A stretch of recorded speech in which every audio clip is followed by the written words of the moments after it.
Hello there. Come closer out of the dark and sit around my campfire, why not? My name is of no great importance, but the stories I have to tell you are. Witness 4 lost souls journeying together through a grim world of perilous adventure. Be warned, though. These stories are not for the faint-hearted, and once you have heard them, you cannot unheard them. Bear witness to the Vagabond Chronicles. Holy shit.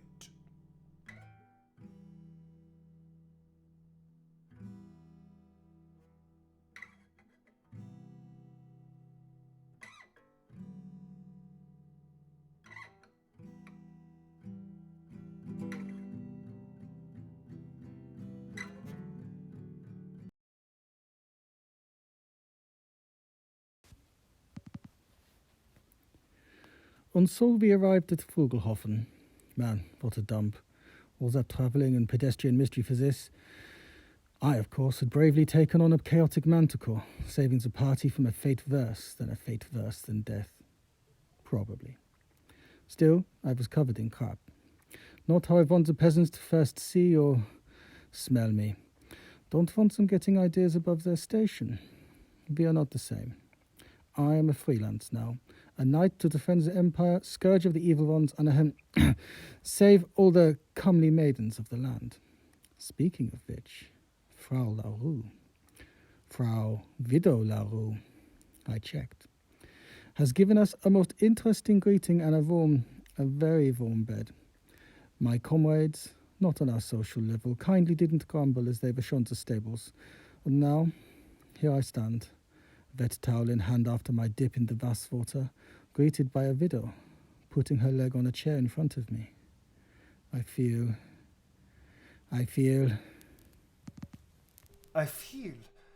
Yeah, I feel... Oh, yeah, I feel like this. This is how I feel. In song.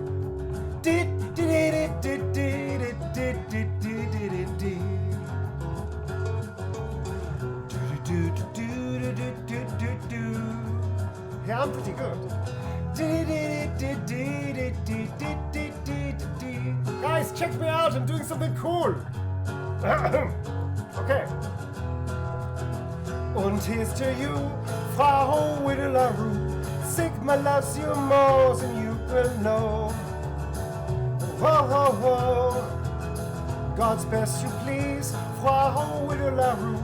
Heaven holds a place for those who pray. Hey, hey, hey.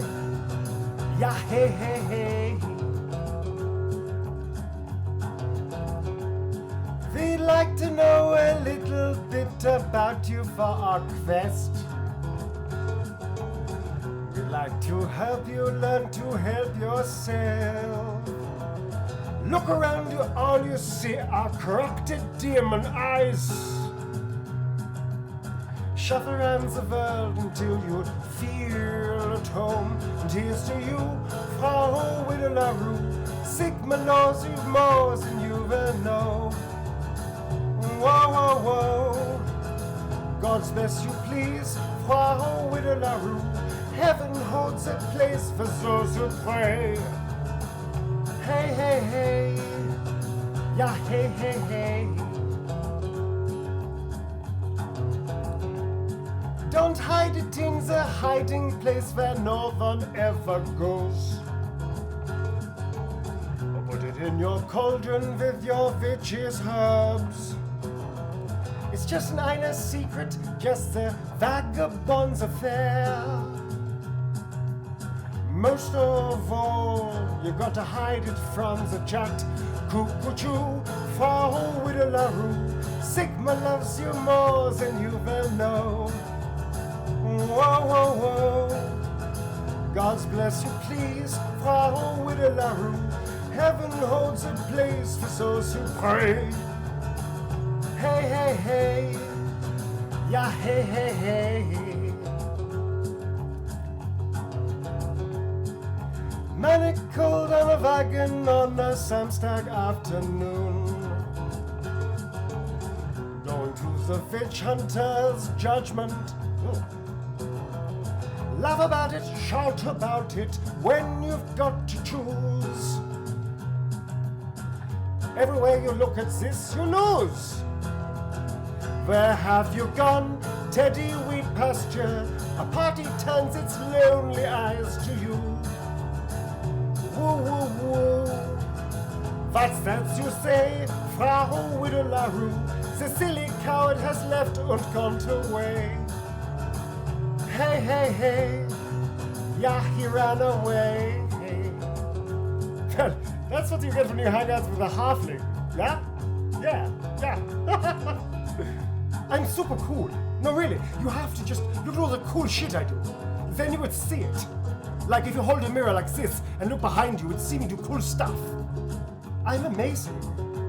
Ich bin amazing. Holy shit.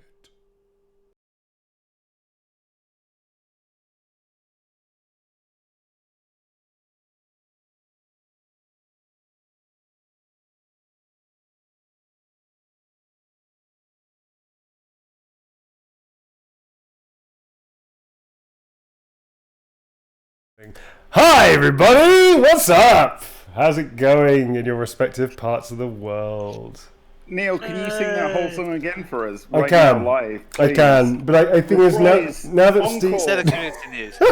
Now that Steve's in the room virtually, I'm a nervous singer, so I can't do it when Steve's. I feel Steve is looking at the picture of me somewhere. You're on the internet, really good picture. Sternly. That's right. That was truly amazing. I was just saying that it conjures the image of Ziggy doing a song and dance number around that town, like at the beginning of the Austin Powers movies. Because he's so happy because he's met an older woman who's totally into him. He's digging him. Full blown cougar. Standard sufficiently low. Yeah, brilliant. Your standards are so low. Hi everybody. Hi players. What's up? How you doing? Hey! Not bad, not I bad. can follow that now. Are we going to? The musical episode is really hard, but we're going to try something. Well, maybe not be the musical episode. It's going to be something. We're going to do. I don't know how are we going to do that. It's probably impossible. Maybe when lockdown goes closer, down. aren't we? We are getting closer. We're getting closer. It feels we've had a whole number. You know, there's a lot of music in this adventure. There is. I like that. I like the fact that we have a lot of music in there. It's kind of cool. So very quickly, hi community, what's up? Nice to see you all here in spirit, if not in ears. Thank you very much to our mods as always. I believe it's Yogo today, and I don't know if Shannon's in the room, but hi to Shannon as well if they're there. Hi to both of them. And yeah, welcome back to fucking Vagabonds, baby. It's the fucking Vagabonds, alright? The fucking Vagabonds, baby! Baby. What show is this? What show? The fucking Vagabonds! What the fuck? What do you think it is? The fucking Vagabonds! So welcome.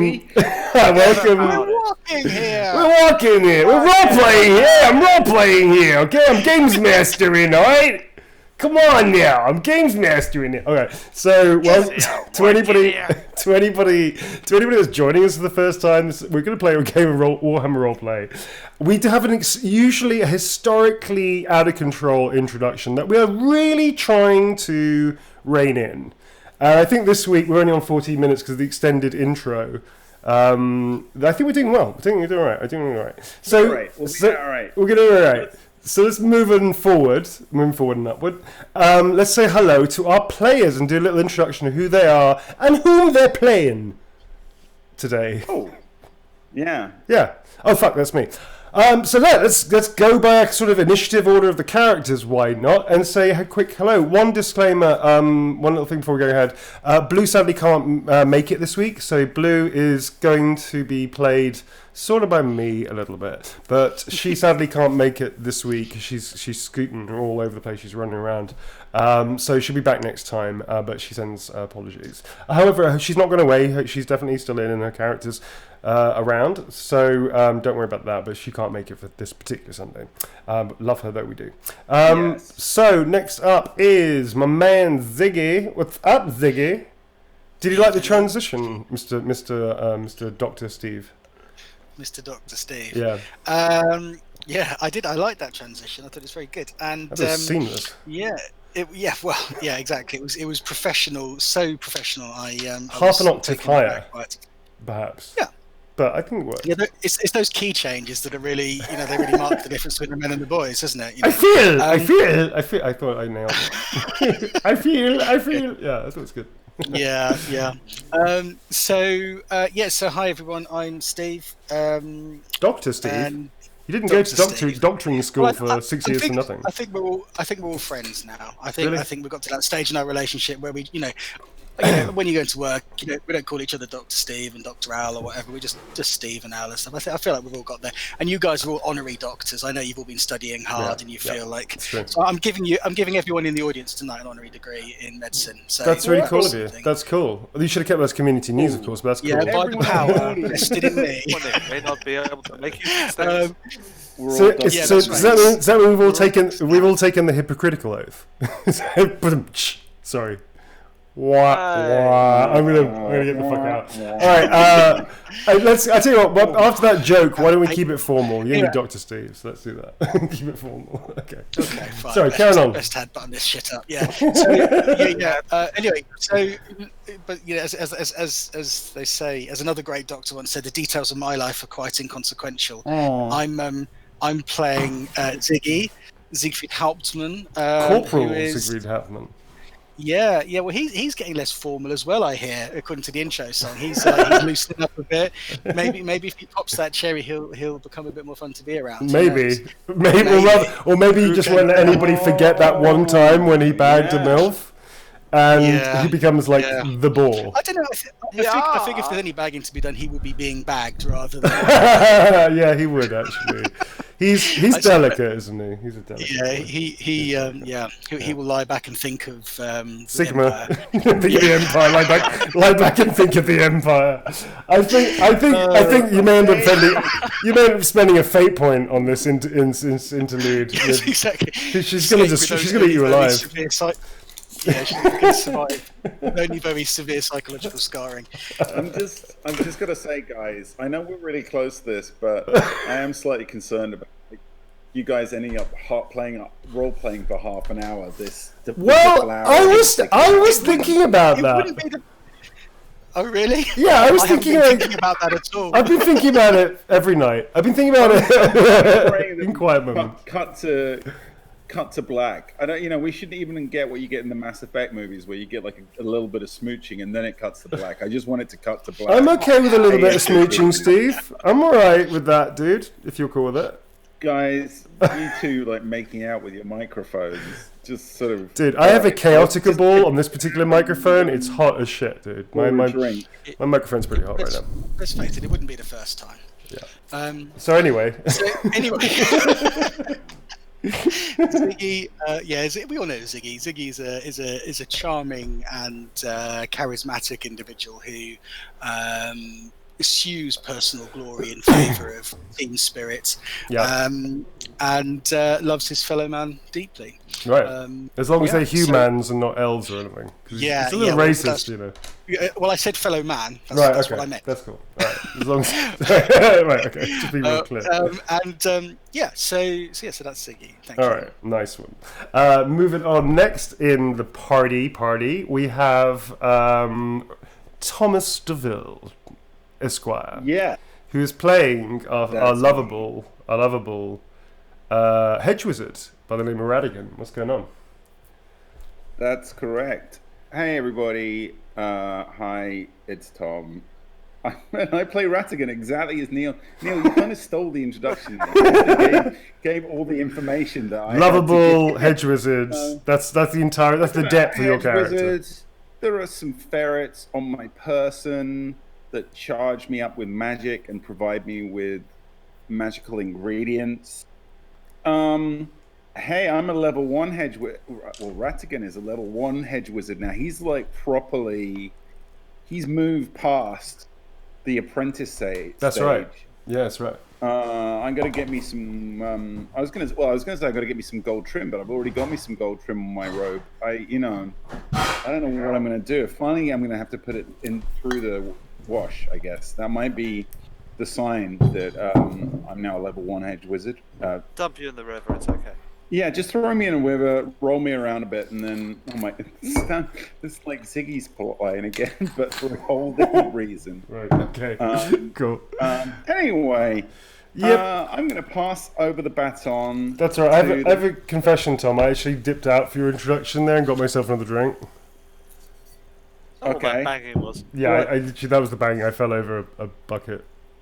All right. Is this? Are you this drink? Are you like lubricating? Is this like you kind of easing into playing the saucy cougar? That's Yeah, I got the lights down. I lit a couple of candles. I made time for myself, Tom.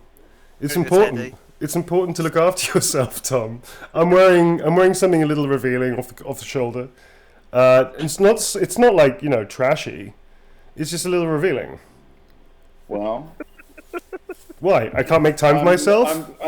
We finally got there. What about That's all I'm me, gonna Tom? say. Like the remote control doesn't We work. finally got What there. about your GM, After Tom? 6 months in, this is going to become one of those kinky role plays. Well, the thing is, I can wear fucking anything. I can wear all different kinds of kind of crazy role outfits and stuff because it's a fucking radio show. It's like I can wear whatever I want. I can be in a sexy clown costume. You don't know.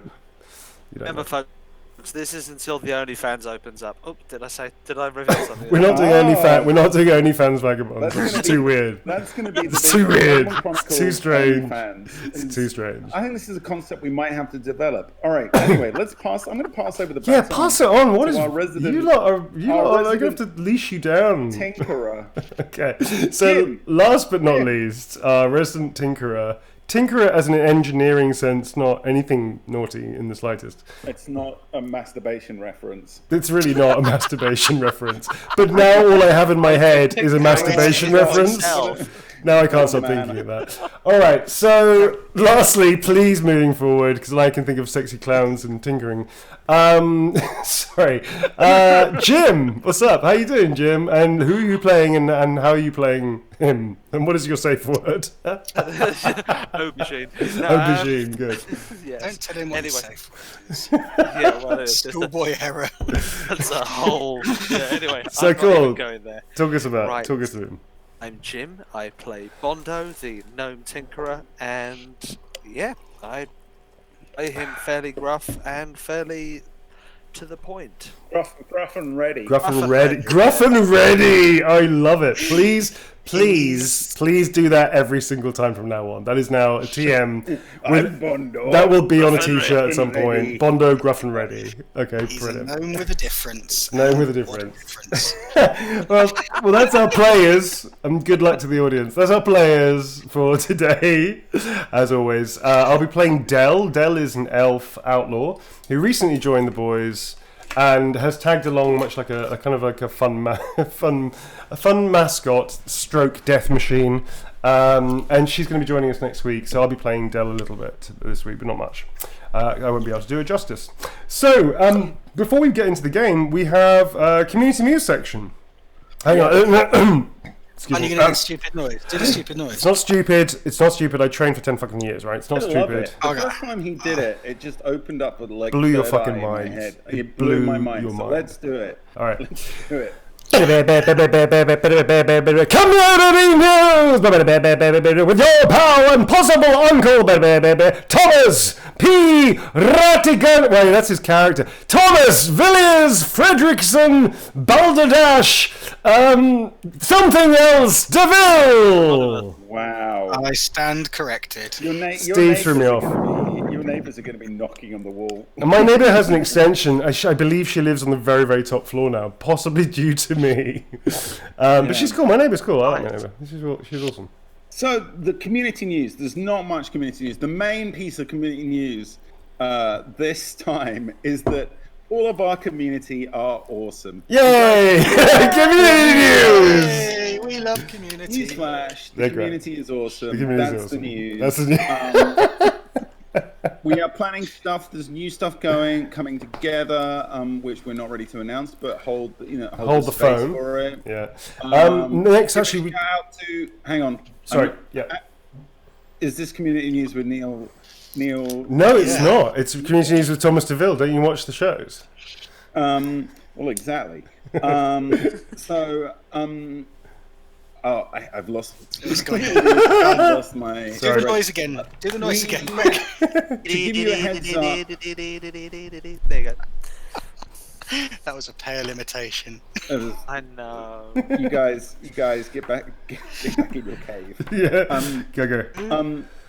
So next week, next Sunday, just to give us a heads up in advance, unfortunately, we are not going to be doing a Chaos Crew couch party because Neil is doing a special Valentine's Lonely Hearts Valentines. Yeah, like signing thing. And I think he said that possibly there'll be some Among Us after it. But I'm sure there'll be announcements about this during the week. But yeah, just so everyone knows, we're not going to do couch party next weekend. Yeah. Boo. What do you But mean? hey, So just to interject, 'cause I feel I should. At that yeah, point. go on. I'll catch up with that after you do finish your community news, just to be a little clearer. If that's right. Okay. Yeah. And then just finally, just the usual shout outs. Shout out to Yogo, who is modding for us today. The magnificent Yogo. Shout out to everyone who, the gods, the caretakers, and the just general awesome people on the Discord. Thank you for keeping it all running in Pete's absence. Oh, Petey, we miss you, buddy. So that's like Hidden, Shannon, so many of you awesome people who are involved in that. Thank you as forever for all the bits of artwork and stuff. I'm really, really sorry we're so far behind in posting stuff up. Just busy lives, work stuff and everything. But yeah, generally that's it. I think that's it. Neil, over to you. Cool. So at the end of the program, we're going to talk about next Sunday, and if you want to get involved and what's it all about. But for now, let's get the fuck in the game, because we are late. We are tardy to the party. Bam. All right. So last time, if you remember, this drawing has really evolved, Jim. Have you been sneaking into my computer and actually? Wow, I've just sat here and been. You've just been doodling for the last half an hour. Yeah. Okay, cool. Props to you, sir. So this is the village of Frugelhofen. These are little houses. You've even done the houses, Jim. Oh, bless you. All right, so these are little huts and houses and stables, and this is a huge, big orchard and a massive townhouse here. The place called Frugelhofen, which sits in the Frugel Valley at the base of the Frugelhorn, because they're a really unimaginative bunch of people. Last time we saw our party coming into in the evening. They were there to see Hector Brioche. They were told by a couple of dwarves to maybe get some of his brandy on the way to the mine to talk about and investigate all these strange burrows and burial sites that they have to try and map and chart, trying to find a group that existed about 200 years ago called the Blue-Blooded Bandits. The Blue-Blooded Bandits is quite hard to say. Can you say that? The Blue-Blooded Bandits. Blue-Blooded Bandits. New one for the tongue twisters. Thank you very much for that. Okay, so last we saw, and as you heard by the song, Ziggy was getting a little nervous there, because the very, very beautiful, hot, and let's face it, MILF, Widow LaRue, was possibly suggesting some kind of fancy liaison between the two of them. Let's see if he's got the cool, the toughness, and the rolls, the dice rolls, the dexterity, thank you, to accomplish his new quest. In the meantime, let's go to our other players. So last we saw our boys entering into the stable. Ziggy, I'm going to get with you in a second, sir. So everybody else, you are shown into the stables by a small hand called Armand. Amand is a young stable boy who obviously works for the Widow LaRue. And you are shown into the shitty stables that does smell very much like horse manure. Ziggy is the only one that's actually asked to come in. You've been told, as Ziggy was shown inside by the Widow LaRue, that she sort of just like wave us off. She basically just stopped. Yeah, she basically just like she sort of royal waved you out. Like, what the fuck have I done with this? Oh my god. Okay, it's done. It's cool. Thank God. So yeah, she sort of waved you off. Went. The stables. Armand will show you the stables. They're over there. Enjoy your dinner is served in an hour. Make it 90 minutes. And she just sort of like goes into the.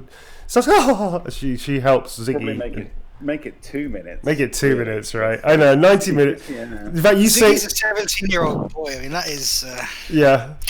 That's twice. But I'm pretty sure Ziggy like told her, "Yeah, I'm 30 summers old." I'm pretty sure you said like lied through your teeth about how old you were. So I'm a highly experienced lover. I'm a highly experienced lover. Did I tell you I know how to ride horseback? No. All right. So yeah, you start doing that. So the stables you're shown into, there are in fact for once horses and a couple of what look like really bad-tempered mules. Here and here, and a couple of horses, and there's a couple of empty stables and stalls there as well. You see like a mezzanine level up here, which has got like your usual hay, usual like storage stuff, and it is basically a working stable. However, there's a ladder that goes up to the top here on this side, and you can see like this area's sort of been opened up to house people. There's little cots and beds, kind of like dormitory cots, like really. I mean, it's not like sleeping on the ground or anything, but they're pretty shit. And they've sort of been arranged on the top of the mezzanine here. You also notice there's one guy in the corner here who's sound asleep and snoring, even though it is like late evening. Who's just on his back, like just snoring over here. Have I got a little dude for him? I went a bit nuts with all the extra little like humans I can get from the deck, and I may have gone a bit crazy. I just use this dude here. So there's somebody asleep. You can hear the snoring and sort of see a body in the bed over here, but apart from that, you're pretty much empty. Armin sort of shows you in and goes, your arrangements, and then he goes, and he holds out his hand and drops his head and just holds his arm out with his hand, palm open, straight at Ratty.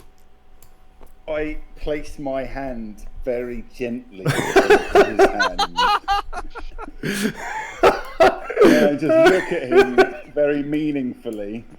Yeah. And then I just nod, and then I just like let go. Like, really abruptly. Maybe just do a little. Oh, can I do? Hang on. Does that cost any magic points? I don't want to waste. No, I'm not going to zap him because that. Well, you're gonna basically refute his tipping request and then zap him. Oh, nice. All right. So no, I'm not. So you do that. So you gingerly, tenderly take his palm and just look at him really meaningfully to the point where he starts looking left and right, and he is just getting more and more uncomfortable. I really just exactly. I want Yeah, you hit. You're not even gonna let you roll for it. It's an automatic critical success, and he just like scampers out and bumps into the door and falls over and just starts running away like that. Yeah, just I shout after him. Plenty more where that came from. You're so fucking weird. All right, so the dorm is in front of you. You got about an hour, let's say an hour or so, not 90 minutes. That's crazy. An hour or so to sort of like find your place, put down any stuff you want, and you are being offered dinner. You also know that there's also a massive shindig party. Hector Brioche's place. Hector's the sort of de facto mayor stroke miller stroke brewer stroke whatever. He seems to do everything in the every time people talk about him, he's like the dude. He's like the guy of the village, and he seems to be multi-disciplined and multi-able. And he also has this very large orchard, which is where apparently the brandy is made, I guess. But he seems like a very cool guy. If you're a villager, he's cool. Do you know what I mean? Ziggy, I'm not sure how you feel about him, but it's just another peasant, I guess. But for anybody else, it's like he's a cool dude.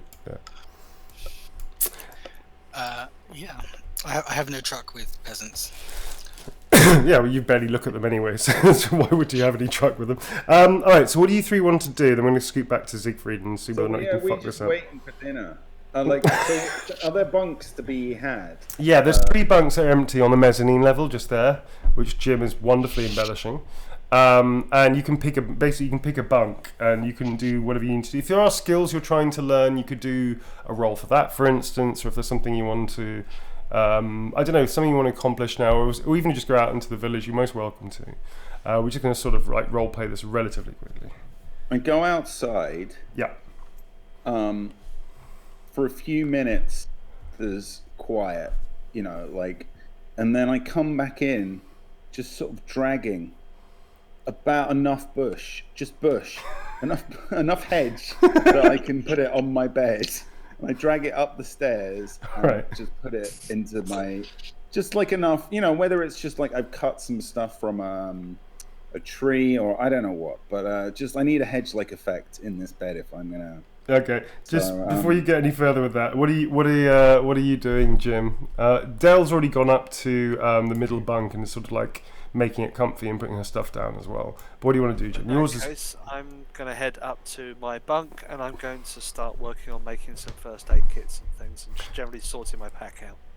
Okay, so you start doing that. You make first aid kits? Yeah. Yeah, I'm a pharmacist, remember? Originally. He can make all kinds of shit. This is the first time you've actually done some pharmacy shit. I'm kind of excited. It's awesome. It's pretty cool. Yeah. All right, what are you going to try and make, actually, Jim? Because we haven't done this before. What are you going to try and do? Right, I'm going to try and make 3 first aid kits from materials I have. Okay, that will. Let's say, because we've never said how much materials you have, that will kind of then take up all the materials. Yeah, exactly, until you buy more. So, okay, I'm going to make you roll a dexterity test. What skills do you have that would be relevant for this? You got chemistry, right? I have chemistry, I have first aid, I have herb lore. I'm going to give you plus 30 to your roll, because all those skills are part of it, which is pretty cool. So plus 30 to your roll, sir. Okay. What's your dexterity? 70. Ooh, okay, that's still a pass, actually. No, it's not. It's not a pass.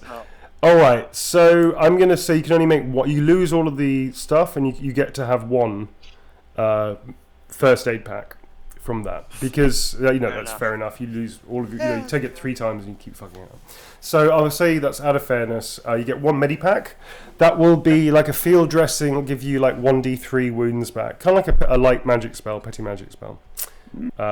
But you can do that. That's cool. All right, so that's that. Tom, you're still struggling with all these bushes and stuff. You start throwing around and arranging it in a kind of like in a nice way, but like not necessarily the practical way. Yeah. Yeah. Yeah. Kind of like more aesthetic than anything else, I guess. And as you sort of I'm trying something new. That's what in fact, I'll look. Anyone who looks at me, I just nod and go, just trying something new. So you start doing that, and you said trying something. You start repeating it to yourself, like trying something new, trying something new, trying something new, like that. And Gobbo and Mr. Spidge have jumped off. Noodle and Mr. Spidge have jumped off your shoulders, and are just sitting there and just sort of like clapping left and right, like swaying to the rhythm of your voice. You sort of say, I like it. Is this the beginning of my musical number? Trying something new. Oh, you can sing. All right, that's now your song. So as they start swaying and clapping their paws, like watching you, you hear this voice of, "What the hell are you doing? Is it not comfortable enough here?" And you see this dude in the corner who's been like asleep is actually now propped up on one arm, and he's just staring at you. He goes, "Hello," like that. After he says that, I sort of give him a little salute, a little gentleman, loves sleeping in a hedge. I just loves it. That's all. Is it like one of those? You should try it. I offer him some of my. You like a bit of my hedge? I'll bring it over. Okay, you're gonna bring it over. Okay, so you start over Dell. Sorry, like very awkwardly pulling it past, like a bit of hedge past Dell. Yeah, you easily whack Dell in the face. Trying to pretend that she doesn't even know us, right? And is severely regretting her choices. Yeah, she's just sort of like mumbling and just like she does that awkward thing, which like she like turns away from you, like doesn't barely recognizing you, kind of thing. You get close, and he sits up, and this is a guy. He's probably around in his 30s. He's about 5'8", so I guess average height for a human in the old world. Medium build, like not especially athletic, not especially anything. He's just like a normal dude. He's got curly brown hair and hazel eyes. he seems to be kind of like quite well dressed, but his clothing has seen like better days, if that makes sense. Like it's not like fancy stuff, but he seems to have, like, you know, whatever he does, he's okay. He seems to do okay with himself. You notice he's got this big book which he's been sort of curled around, which he's now left on his bunk. And he sort of looks at you and goes, "All right, I'm Albie. Nice to meet you, Albie Schultz." He stands up and he offers his hand out. Yeah, there you go. Hello, Ratigan here, Master of the Hedges. Nice to meet you. You catch eyes with Dell, and as if you're about to introduce her, and Dell just shakes her head almost imperceptibly and just turns away. And just goes so even then I just go, and you know, this is my friend Delamina. Is it Delamina? I can't remember. What she turns away even more, if that's possible. Delabelle. She just shrinks a little bit into her bedding. Anyway, she's my mate. She's an elf. Very exciting. That little lad there, that's Bondo. He's a lad with a beard. Can't believe it. I don't understand how it worked. He's just probably got a lot of hormone issues, but it's a lad with a beard. There you are. Say hello, Bondo. Alright. Right. It's the extent of your conversation. He goes, right. Nice to meet you, Master Bondo. Well, both of you, I assume you're here for the duration of Stoning Day. Come again? What? Stoning Day, you know, it's the festival here. It's supposed to be a lot of fun. I'm here with my friend. I've got an elf too. Her name's Shalaya. She's staying over on the brioches at the moment. I'm just here because I've got nowhere else to go, and I don't mind a bit of roughing it. Do you know what I mean? And was that the elf who was wearing barely anything, according to Hidden? And then she drew. Then that elf. He just looks. He goes, yeah, that's the elf. He just stops for a second. He goes, anyway, there's a big do over at Hector Brioches tonight, and well, if you're here, then presumably you've been invited. It should be quite fun. Can we just for a minute? Can we just rewind for a second? Can we just go back to the stoning part? What exactly is involved in the stoning? Because that sounds a little bit worrying. I love your adventurous sense suddenly peaks up. Like I'm just gonna you're gonna wake up tied to a post being stoned as the next part of the adventure. Now I've been reading a lot of folk horror recently. And, the bees.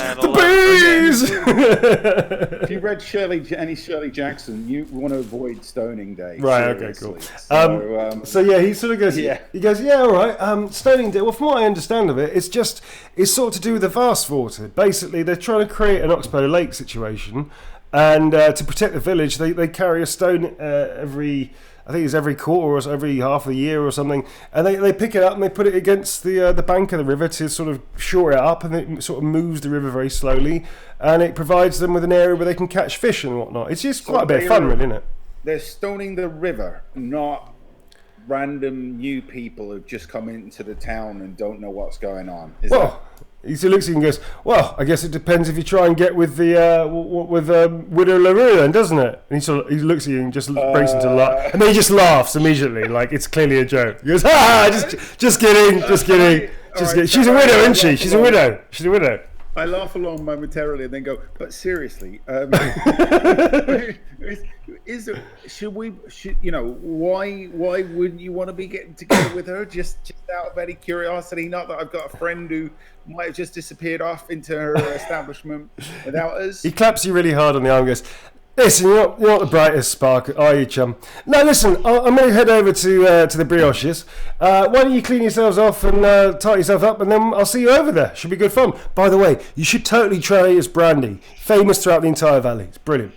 He goes and starts wandering off to the ladder. Dale sort of sits down and just looks at you like, I didn't ask you to introduce me. I would ask you not to do that again. I would rather you didn't. I'd rather you introduce me. I'm trying to do. I can't do Galadriel. Scandinavian accent. Not. Wait. That was good. That was it. That Yeah. was good. Not introduce me because I would like not to be introduced. There you go. That's about as Swedish as I can get. Yeah. So, jag älskar dig. So that means I love you. All right. So moving on from that, let's flash over to another kind of loving. What's happening with our boy Ziggy right now? Inquiring minds want to ask. Ziggy's probably explaining to Widow LaRue the finer aspects of a cavalry charge. Right. Okay. Because when he's nervous, he talks horse tactics. Does he? Okay. Cool. Yeah.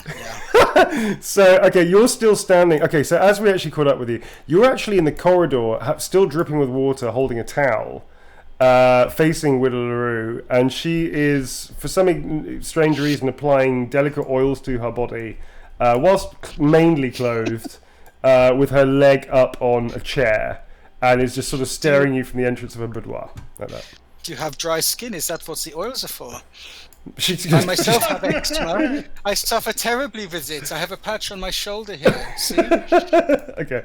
Can you please make a fellowship? And I'm going to give you plus 30, because let's face it, it's been a while for her.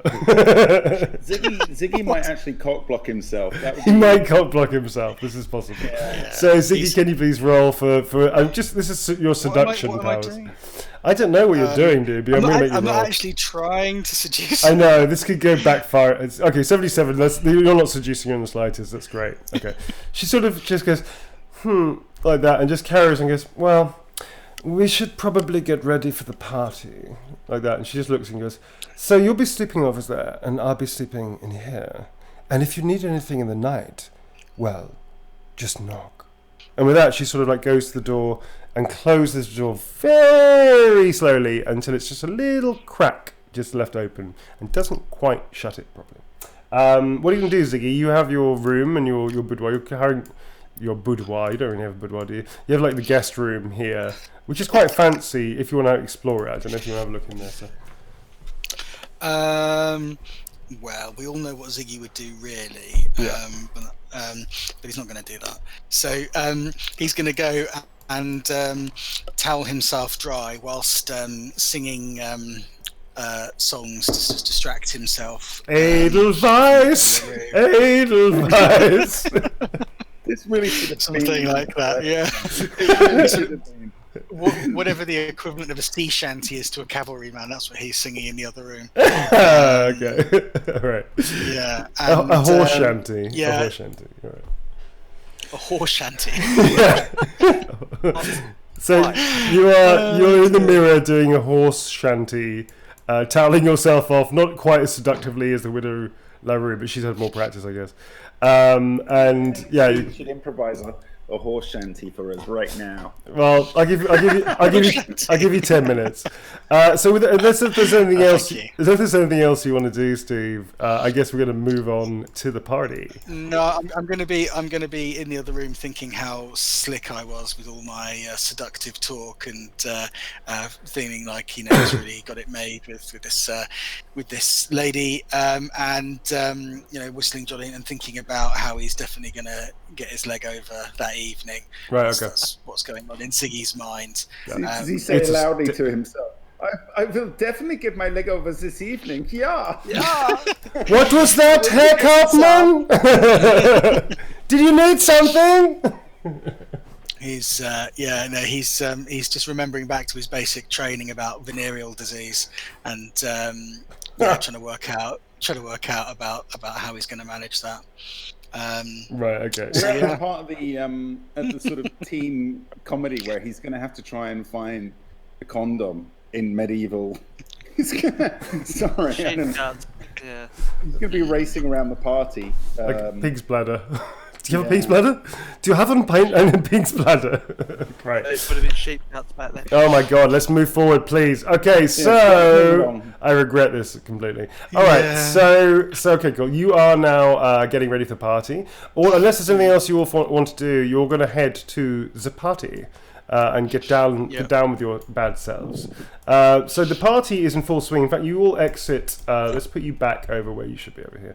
So you all exit the stables. Dell has elected to spend the night here. She's not really a big fan of parties.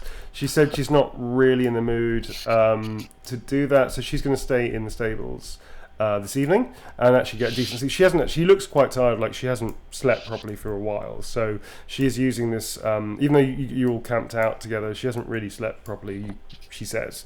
So Albie has offered to take you over to the party and just join you, basically. He's actually, the more you get to know him, the more you realise he's actually a really good guy. He's really funny. He's quite erudite, and he's just a nice dude. He's just a nice guy. So you sort of warm to him. What sign is he? Fuck off. He's a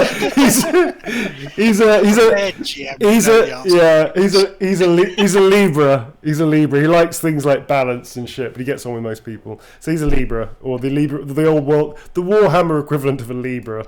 A lever. He's I don't know. Fuck off, Tom. So yeah, he's a Libra. I hate you so much. All right, so you start walking through the village, and you notice that most people, even if they're like finishing work, most people have got a little energy into their step. If they're going home, clearly, like this is like one of the best nights of the year, kind of thing. It's one of the best parties. And everybody's getting ready and sort of like moving towards it. Albie sort of waves to a few people. Clearly, he's been here for a couple of days already, so he's got to know a few people by name. There's like there's people, for instance, like he talks about the village. If you want to ask him any questions about villages, you're most welcome to. He can probably tell you a little bit in pieces. I'm just kind of looking as we approach all the other people, just to check that they haven't got, for instance, creepy pagan masks in their back pocket. Oh, they're all wearing creepy pagan masks, all of them. Like, in fact, it's like the invitation on. He shows you an invitation for the day. It says, "Wear some really weird, fucked up shit to this party." None of them are wearing creepy masks. No, it's really not. It's quite the opposite. It's very much sleepy. Are they all sort of in just finery? They're just in like nice clothes. Yeah, I mean, it's not even finery. Like, this is the middle of the fucking mountains.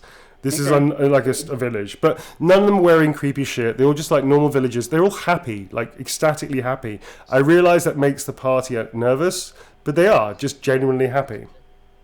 Yeah. Yeah. Yeah. Okay. Cool. Cool. Alrighty. Yeah. So one thing that does happen that you do notice, that quite far away in the distance from the Frugalhorn, the storm sort of starts up again. The one so I can hear myself in somebody's microphone, folks. Better. Cool. Thank you. So the storm nope. Well, we just have to live with it. It's fine. So the storm starts back up again from the direction of the Frugalhorn and starts rolling down through the valley. The wind picks up. It's not quite as fierce as last time, but it doesn't look great. And the rain starts coming down again. This is not quite as violent as last time, but it's definitely this. Obviously, weather goes through here really lickety-split and just sweeps through the valley very quickly. So yeah, that's just to let you know that. You've also all had a meal. Which we didn't really talk about. So on the way, as you were sort of going to leave, the widow calls you for dinner. She's laid on this amazing spread for you, this incredible rabbit stew, steamed fish, stuffed pigeons and things. And there's a main course of herb roasted beef. Like, you've had an amazing experience. All your thoughts go to Teddy, and he probably would have fallen in love with this woman eating her food. So all of you start drifting on to thinking about Teddy. Do you want to talk about that, or are you just going to sort of just in your own places just thinking about him? Well, just hang on. So he's not with us? Teddy, he's dead. Oh, Teddy. Yeah. Sorry, I thought you said Ziggy. Disappear off Teddy, the cliff. how quickly we forget. How quickly, Teddy, weep past you. Now Teddy. Remind me. Corn. 90 Aw, corn. Teddy. Yeah. Man, I miss that guy. I know.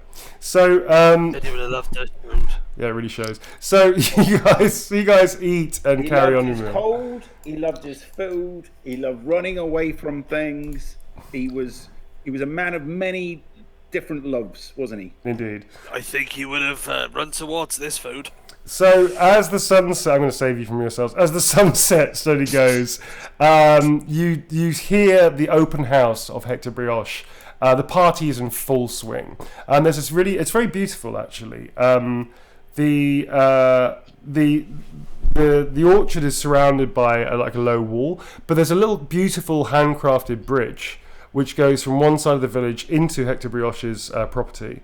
And it is really idyllic. This guy is living the life. He's got this beautiful life. He's the best host you've ever seen from, obviously from a distance. And as you get to the property itself, you're instantly greeted by him and some of his family that are running around, just helping everybody with drinks and with service and just making sure everybody feels at home, as if you've always been part of the family.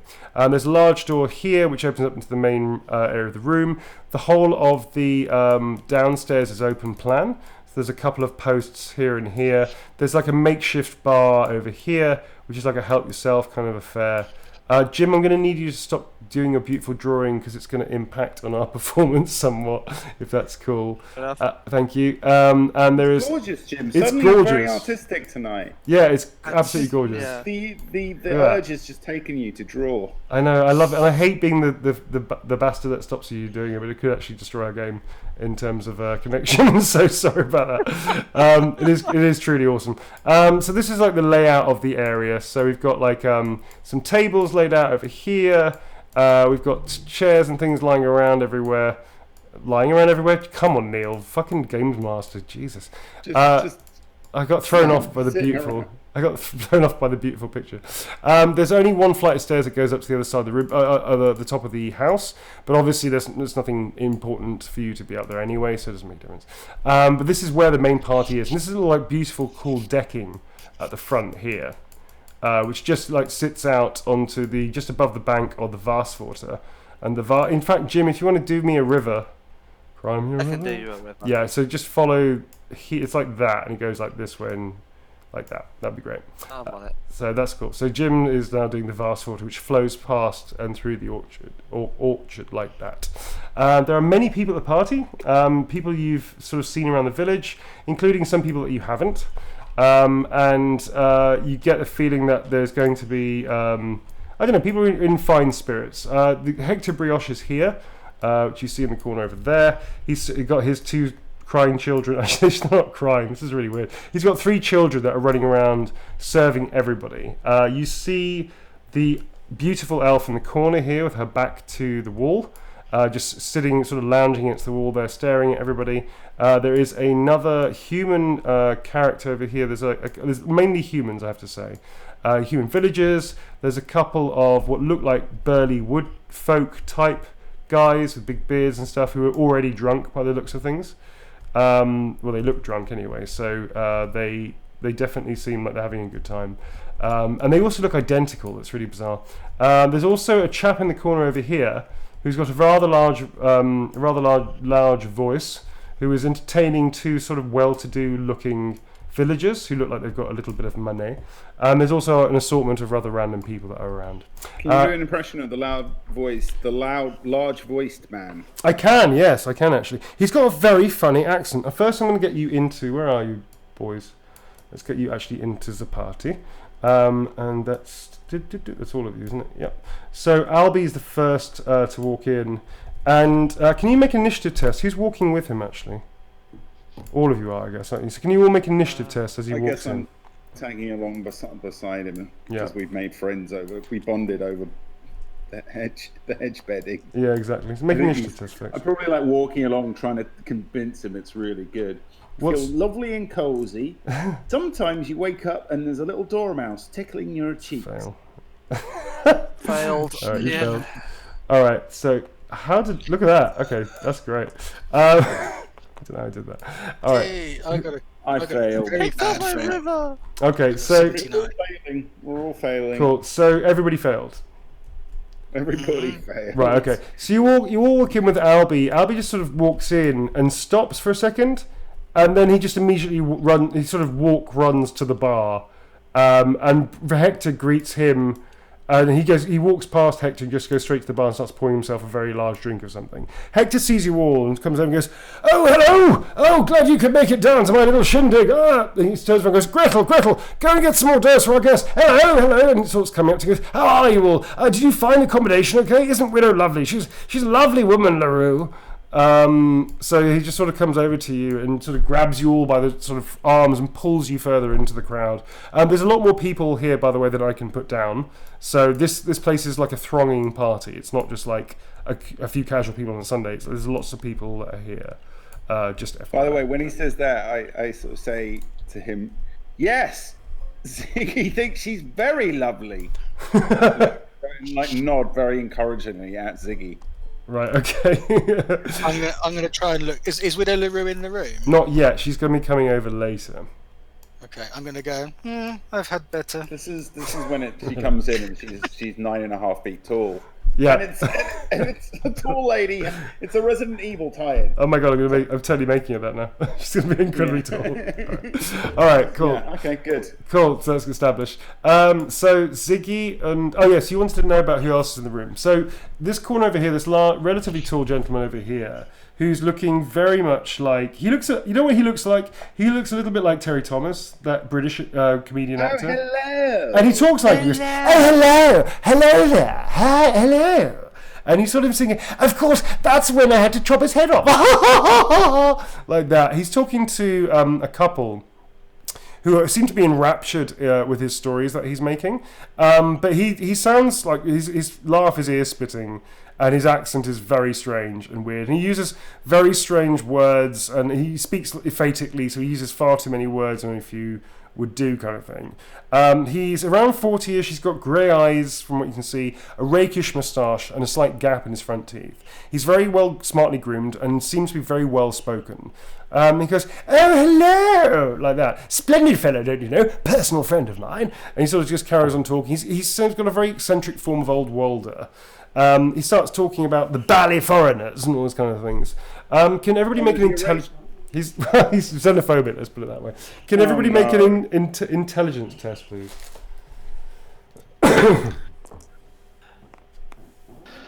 Pass. Failure. Yeah.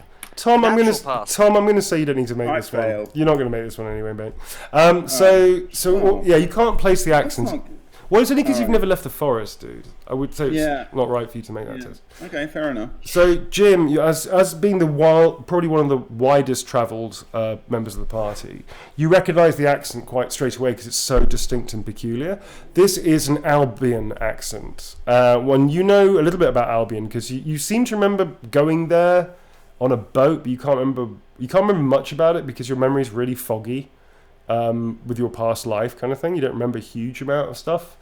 But you do remember being on a boat going to Albion, and it's quite far from the old world. It's actually past Bretonia, and it's this little tiny island that's surrounded in mist, and the people there are really odd and weird, and they speak... this is how they speak Old Worlder. So this is an Albion gentleman, apparently. Noble, perhaps, or something. But that's what that accent is. You can share that information with the party or not. It's up to you. It's entirely your thing. I will do so. All right, cool. So Jim, go ahead. I reckon that bloke's from Albion. Don't hear that voice too much. Where is that then? It's a funny little island just off the coast of Bretonia. It's dark and misty, and it's always raining, and they have giants, one-eyed, weird giants, and druids and all sorts. And I hear the people are terribly oafish. At that point, you hear all the music from the musicians in the corner that were playing music suddenly stop playing. Everybody claps and it goes very quiet. Just you say, "I hear the people from Albion are very oafish," which lands off straight through the crowd of people. I appreciate that timing. And you see this sort of rakish man go over and goes, "Well, I never. I say. I can move bally foreigners," and starts carrying on talking, and then just starts talking to these two people. The woman turns around and just glares at you, Ziggy, before going, and then turning back again. Is that one of the village women? Sorry. Yeah, she's one of the village women. These two are in their late middle age. They're not old age, but they're sort of like in their 60s, I would say.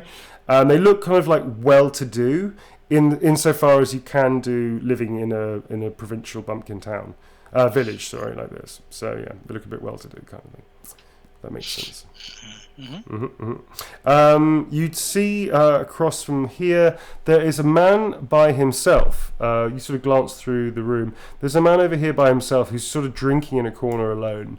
He does nod to a few people as they go past, but he doesn't really respond. He's not really sitting with anybody. He's looking quite seriously into his glass, but and sort of doesn't seem to be trying to make conversation with everybody. In the corner here, as I said earlier, there is the elf who is lounging against the wall. She sort of looks at all of you, catches all of your eyes one by one, and sort of gives the smallest nod to one of you. You're not sure who, probably you, Ziggy, and sort of just smiles to herself. These two lumberjack type folks are now like singing this song, putting their arms around each other. They seem half cut already. It's not even like the middle of the party yet. And other people are just milling around. The children are serving people hors d'oeuvres, and Hector's already like bounding over to talk to other people, sucking people in the back, and generally having a fantastic time. Albie is now drinking. What do you folks want to do? So are they handing out drinks? They are indeed. Yeah. All right. Well, because Ratty is convinced that we're in a folk horror situation. Like, if anyone brings him a drink, he like knocks it out of their hands. I'm touching that stuff. So Armand, the stable lad who was there earlier, has been helping out. Clearly, he's helping out one of his friends, his chums, and comes to you with offering you a drink. He goes, "Here, mister," like that. Here, would you like a drink? And you just immediately smash it out of his hands. Smack it out. Like, I know you're gonna drug us, and then you're gonna tie us up, and then you're gonna summon an ancient god who will smite us, and I ain't having it. Can you please make a leadership test? All right. Okay. Yeah. I would love this if I suddenly convince the whole party that that's what's gonna happen. No, that's a bit ambitious. What's your leadership? Right, let's see. My leadership is not great.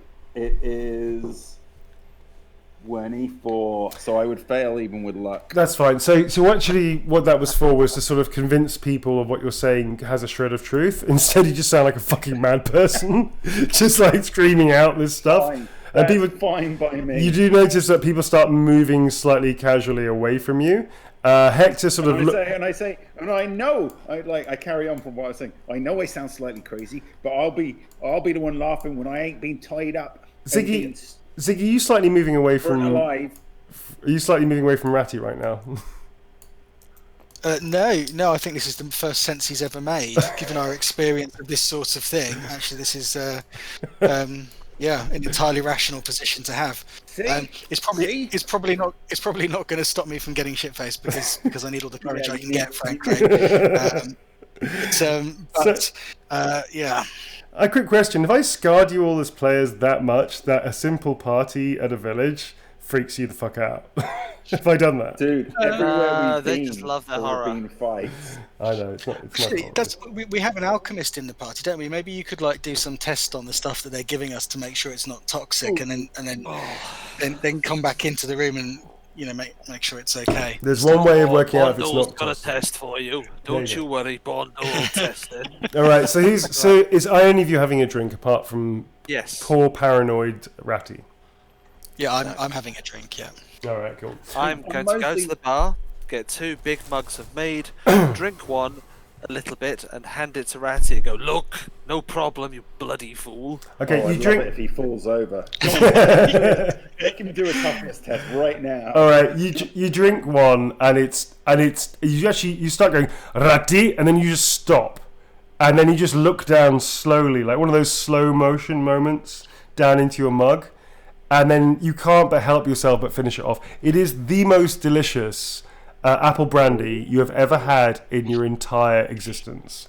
It is perhaps the finest nectar on the gods have graced this planet and this world. It is quite simply superb, and it goes down very quickly. Much like Pimm's, it sort of just goes down super quickly. It's an incredible drink. Like, this is like the best drink you've ever had. Like Frau. So now we go there. Yeah. Right. Okay. You had to go there, Steve. So you have not supped from her yet, sir. Yes, this is true. Okay. So what are you going to do, folks? I'm going to have some of that there good mead as well. Or is it apple brandy, you said? Yeah. There's apple brandy, and then there's also cherry cider, or something like that. Something cider. It's really nice. Cherry cider sounds like the manly sort of drink that Ziggy would drink. With an umbrella in it. I was like, do you have any of those little umbrellas? Something to decorate the glass. It's terribly dull. Hector goes, something to make it fizzy. you're at the bar and you say this, and Hector goes, "Oh, a man of taste. I like it. Gretchen, go and fetch the man some tiny umbrellas. You know the one I got from the trip I went to Aldorf. No, they're upstairs. Go and fetch them now." And she goes, "Yes, Papa." And she just scuttles up the stairs at lightning speed. His kid seems energetic and bouncy as he does. After like a couple of minutes, and you're just like staring at Hector, and Hector's going, "So, what brings you to Frugelhofen?" And then she just immediately comes down and grabs the things and goes, "Oh, thank you, my love." And just pops a little, tiny, delicate little ornate. It's actually made of, it looks like it's made of some kind of metal. It's not actually a paper. It's like some kind of, and it's super intricate. Like a really intricately made, like almost like a Swiss clock kind of intricacy kind of thing. It's really delicate. And he just opens, goes, "Fumph," and just plops it into your glass. He leans in and he goes, "None of the people in this village appreciate art. I'm so glad that a man of your taste is here. It's a wonderful thing. I got these as a present from a friend of mine. I never had a chance to use them. I'm so happy." And he's just beaming at you with this tiny little brass umbrella. You can tell it came from Altdorf because not only is it intricate, but it's super manly as well. It's somehow managed to tread that narrow tightrope between. And I go over to Ziggy. Ratty goes, and I go, "Does it also double as a handy shield?" In fact, you say that out loud, and then you think, actually, Mr. Spidgel Noodle could probably use it as a shield. That looks pretty awesome. They could probably use it as a shield. Yes. Or a parachute. If you ever get dropped off something. All right, yeah, I go up to the parachute. Yeah. Mary Poppins their ass.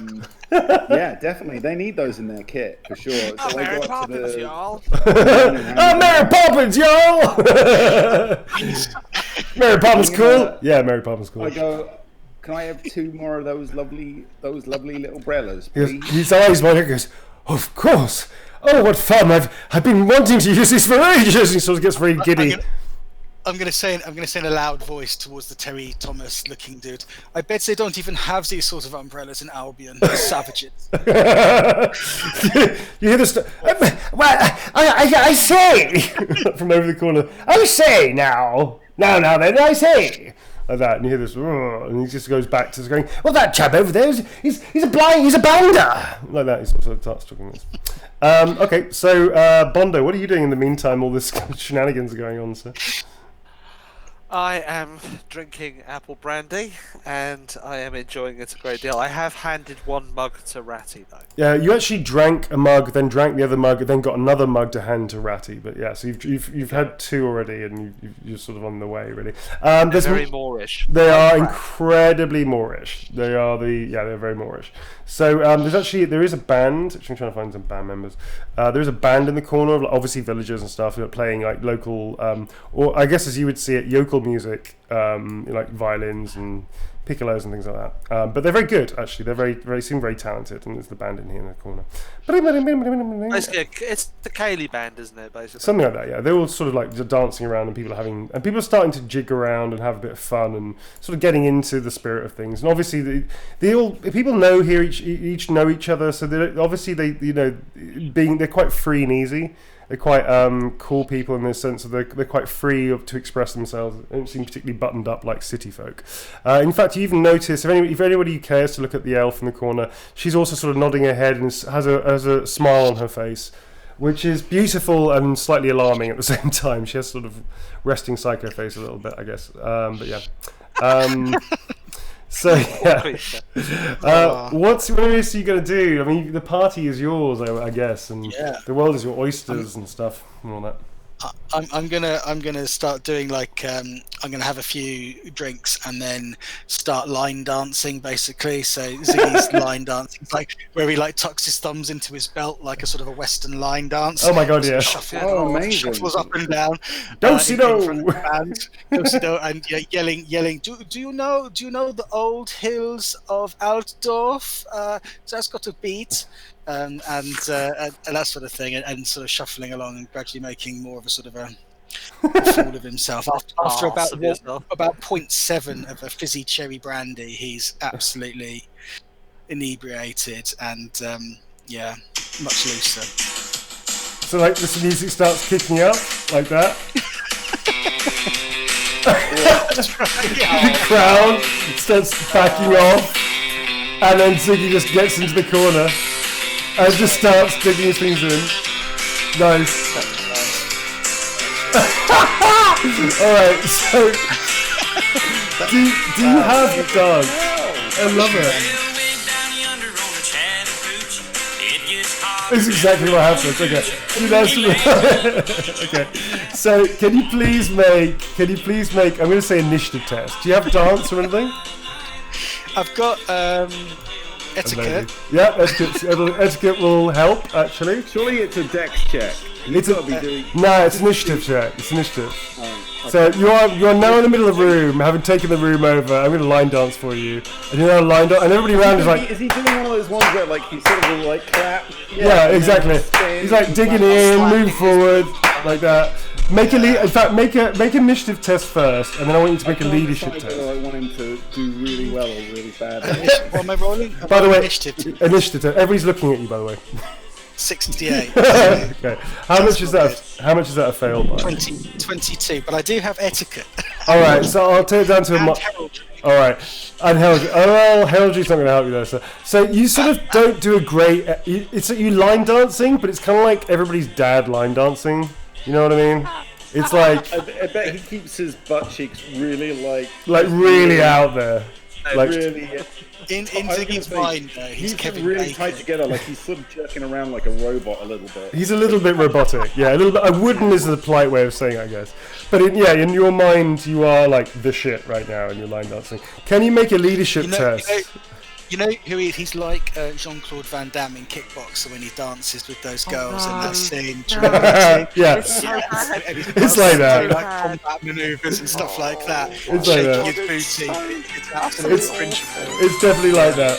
All right. So can you please make a leadership test? Because you sort of like you do that thing where halfway through you look at somebody and you try and drag them in.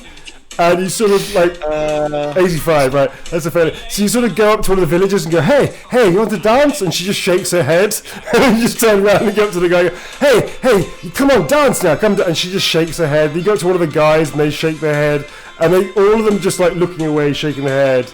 And the musicians are still playing because it's a good excuse. And you're still in the middle, and nobody's really joining you. And now, like the reality is slowly starting to sink in. I'm doubling down on that. Oh, are you? I'm gonna try. Ratchet's gonna try and bail him out by also joining in, but Ratchet make an initiative test. Ratchet doesn't know that style. He knows kind of like old English kind of style, so it's a lot slightly flouncier in his robe. He's kind of flouncing around. All right, I'm gonna roll. So roll initiative, sir. Straight initiative test. Have this 52 is a fail. Great. Okay. During one of the more flamboyant moves, his dressing gown flaps up, and everyone goes. Ooh, yeah. In fact, none of the players see his butt, but all of the villagers do. They're like, oh, like that, and they just, and that's when the song ends. Neither of us have hair in the world. Doesn't end. It's just the middle of the song, and the band just stops. And this is when Prowler Lou has got to come in. Yeah. That's right. They basically change to the striptease music when she walks in. Yeah, she does. As soon as like it just goes ding ding and no one claps, she walks in and just sees Ziggy in the middle panting, going, yeah.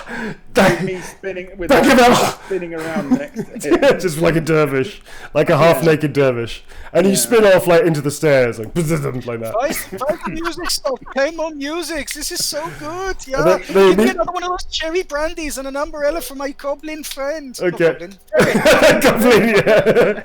So the crowd sort of slowly, disappointed crowd, fill back up the space again, closing off your dance arena.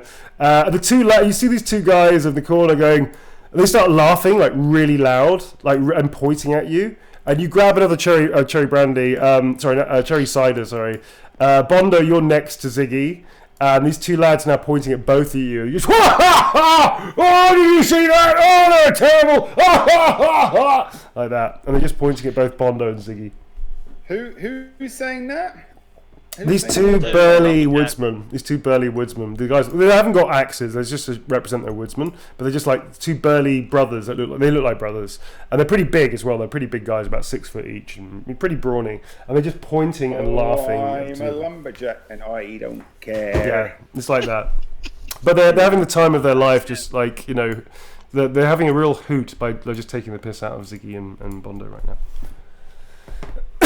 So, by the way, Ratty, you're sort of falling against the stairs, and a woman has very kindly given you a drink in your hand. In fact, actually, no, it's not. There's a drink that's been offered to your hand, and you sort of look up.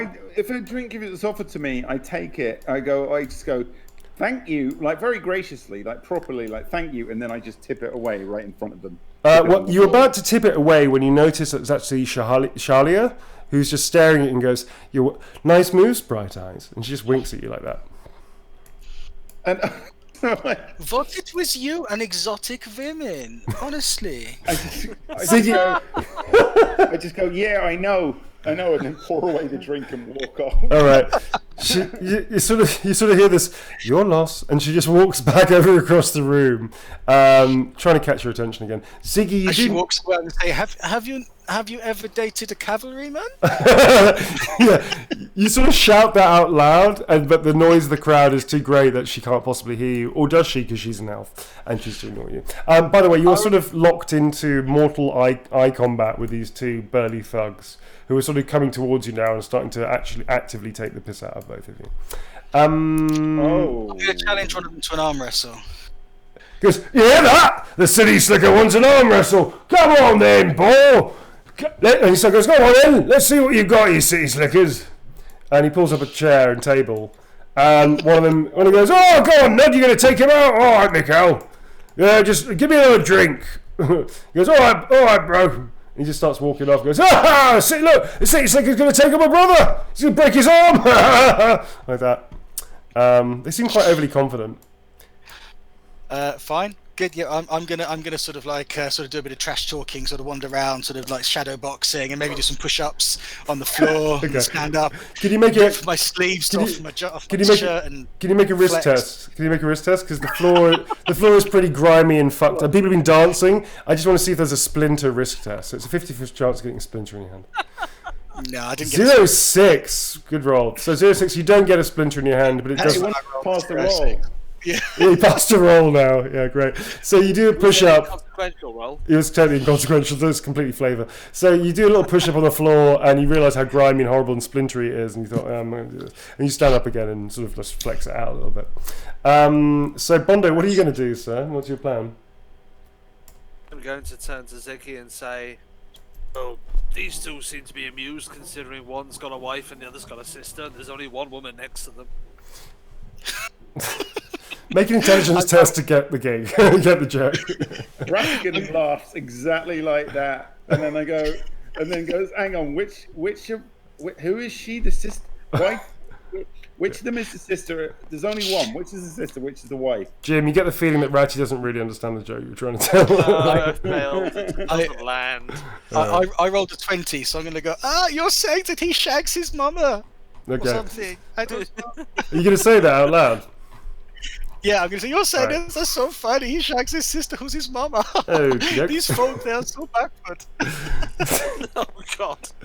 All right. So on that note, can you make an initiative test, please? Can you make an initiative test? Both of you, actually, but mainly Ziggy. Mainly Ziggy. In fact, Ziggy, you got -10 to your initiative. Hang on, are you talking to Bondo or me? Bondo and Ziggy, but Ziggy's got -10 to his initiative roll. Okay. I Oh, mine was passed. an passed. absolute fail.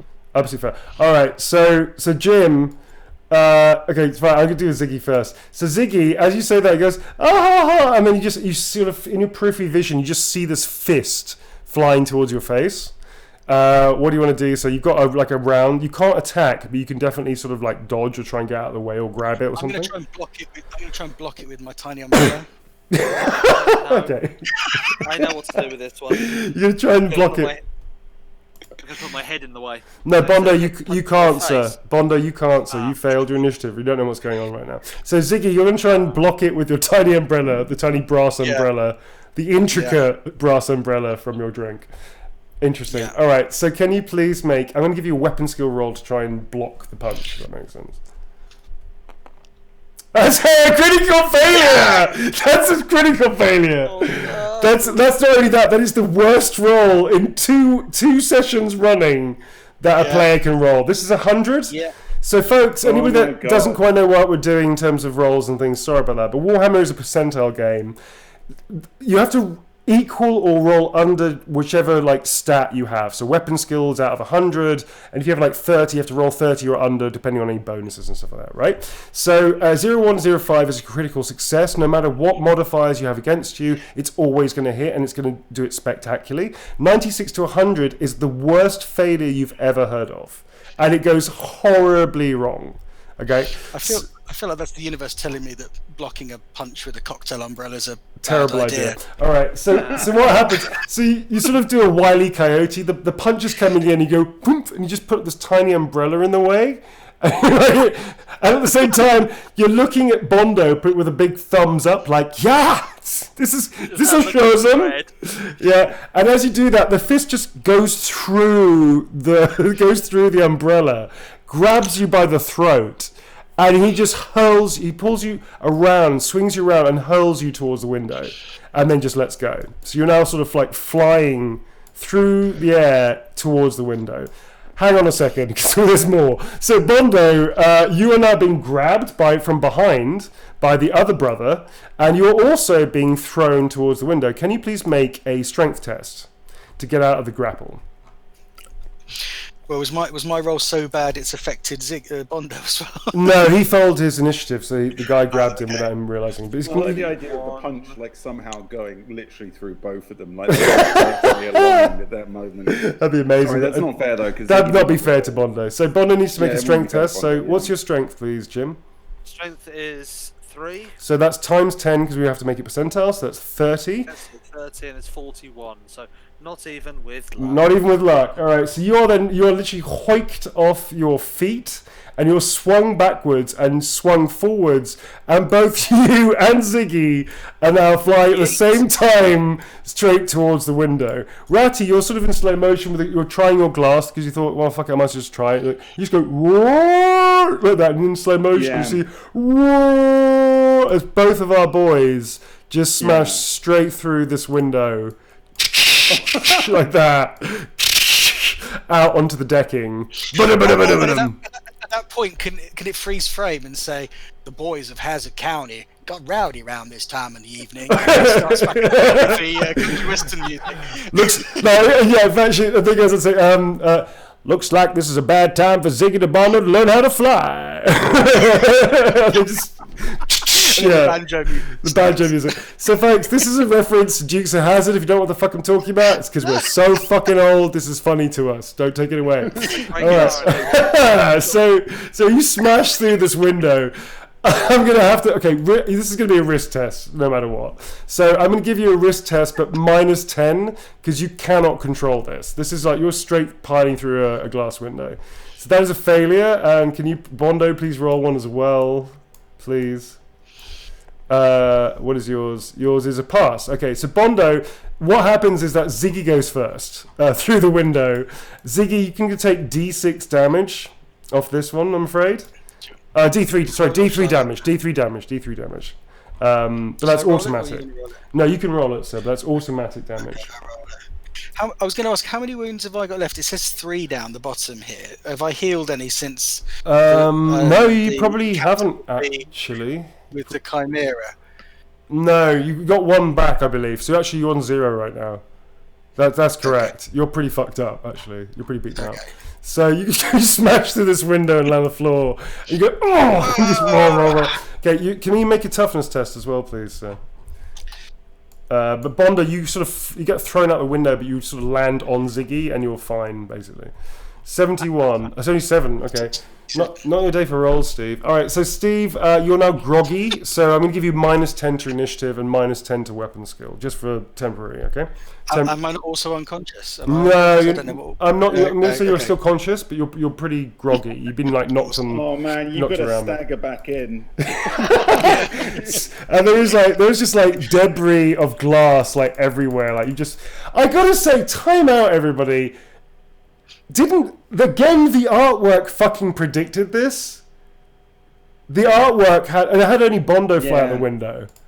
All right, that's a bit okay. Yeah, that's a bit weird. Yeah, right. it did. That's a bit weird. So this time I got okay. That's pretty. Yeah, fucking Jedi powers, folks. All right, so you two have flown through the fucking window. The party has stopped, and everybody is just looking at all of you. And Hector, you hear this Hector going, lads, and then the two brothers just start bursting into laughter, and then bit by bit the rest of the party starts laughing as well, kind of, but that awkward laughter, like, if we don't laugh, like it could get worse, kind of thing. And one of the brothers comes over and puts his foot on the sort of like the windowsill here and just goes, oh, you two fly pretty fast. In fact, you look like a bunch of chickens. You're chickens. Like that. And they start laughing and calling you chickens like that, and just like slapping each other on the shoulder. What are you gonna do? I'm gonna. was that Jim just sighing? Mickey, you're groggy. Let me handle this. Now, in a bit of strange foreshadowing, I get out my first aid kit and try and sort Ziggy out. Really? You're gonna try and patch him up? Earlier. Yeah. You try and patch him up. All right. So you sort of wrap. Basically, you get this poultice and just. Idea that he staggers back in and like Bono's like, all right, stay there. He pulls over a chair next to the chair. Gets on the chair. So remember, you've suffered trauma. Sit down, calm down, get a silver blanket over you. So you just wrap his. Basically, you do the equivalent old worlder thing, which is to wrap his head in this field dressing thing that you made like a half an hour ago. I mean, I guess you knew it was going to happen. So you wrap his head up. You can roll you can make a heal test very quickly to sort of help him be all right. So that's going to be your dexterity and intelligence. Sorry, intelligence plus 10 for heal, I believe it is. You got Herblore as well, haven't you? I've got Herblore as well. Intelligence is 30. So under 50 would be nice. 28. Yeah, it's a huge pass. So yeah, D3 wounds back. Oh, the D3s is this one? Yeah, no, that's a D6. It's the white one, I believe. Where's the? Here it is. Over here. That's fine. Here you go. On Sad Neil there, sir. Hello, Sad Neil. And hello, Sad Neil. Hello. Nice Neil. Don't talk to me. I'm grumpy. Yeah, I didn't get the catapult in my dreams. All right. That's 2. Okay, so you can have 2 wounds back there, Dr. Steve. Oh, really? Yeah, and you're now wrapped. You're now over bandaged. Just in time. So you've now got. Me to do something stupid again. Yeah, exactly. Your fellowship is now -10 because your head's been wrapped unnecessarily much. You look like a tit. So you know those old like comedy things in the 40s where people get their head wrapped and then they go around the chin, they go around the head again, like unnecessarily bandaged. Basically, you don't look cool anymore. Just FYI. All right, so Bondi, you've done that. These two lads now like still kind of like making jokes and mocking you. The rest of the party, sensing that maybe the fight is done with, or rather over before it started, has sort of gone back to their business and just having fun. Brioche is going to come over and just says, "No, you two, you're going to pay for that, you know." And they go, "Oh, don't worry about it, we'll pay for it. Oh, I'll be right." And goes, "All right, well, as long as you're having fun," and then just walks off like that. By the way, Ratigan, like one of the first to kind of, I basically started clapping, like, and kind of getting the musicians to start up again, playing again. Really? This is just to kind of break the weird, embarrassing silence as Bondo patches Ziggy up in front of everyone. I'm like, break that slaughtered lamb vibe. So you just like clap and go on, and they start playing again. The music. All right, cool. Okay, cool. Neil, can I just ask, did you have that lined up? No, I found it on the fly. This apparently is the Chattahoochee Alan Jackson line dance group. I want to say somewhere in America. I really hope it's America. This is from the Learn How to Country Line Dance YouTube videos. I found. Okay. Yeah, not that I'm into that kind of thing. Now I'm into that kind of thing right now because it's amazing. But yeah, so that's where I found it from. What are you two? Right, what are you going to do, Ratty? It's your round, I guess. You notice around the room, you see that this dude over here in the corner, the Albion dude that Ziggy was so rude to, is sort of laughing and pointing. And oh yes, I believe I believe the old druids call that karma. Like that. There are two people with him laughing. You also see at this point, Madame Larue has now entered the party. Is now on the outside area of the house. I thought she got here.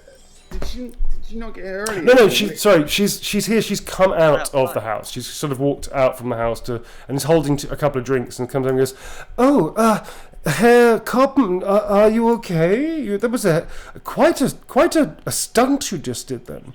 And she sort of walks over towards you, Ziggy. She's talking to me. Yeah, she's walking to you and Bondo. Sorry.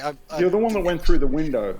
My God, that was a really heavy hit you took, wasn't it? I say, yes, these boys got a little bit high-spirited, but so we're all friends now. And I'm going to turn to the one of the lumberjacks, and I'm going to say, let me buy you both fizzy cherry brandy. You've well more than proven your strength, and in the cavalry, it's tradition when you've thrown a man through the window, you must be bought a drink by them, or something. Okay. And I'm going to stagger over to the bar and try and get some more fizzy cherry brandy. Right, so they sort of back off a little bit, and they sort of look at you. You get to the window, and you stumble, and you just like roll through the window onto the floor because you're completely all over the place. And then you sort of get up and go, "Come!" and you sort of say this, like, "It's because some more cherry brandy," like that. And they look at you, and they look at each other, and they just burst into laughter, and they clap you on the back and go, "Oh, you're all right for a city slicker. All right then, let's get some of the brandy and, well, you can teach us how to dive through windows, can't you?" And you just start laughing to each other. Yeah. I say, yes, that was pretty funny when you threw me through that window, yeah. There's no thought of tetanus or any kind of secondary infection caused by cuts and glasses and lacerations. All right. Straight into chicken poop as well. What are the chances? All right. Bondo, what are you going to do for the party now? So what's your plan? I am going to walk through the door, Mm-hmm.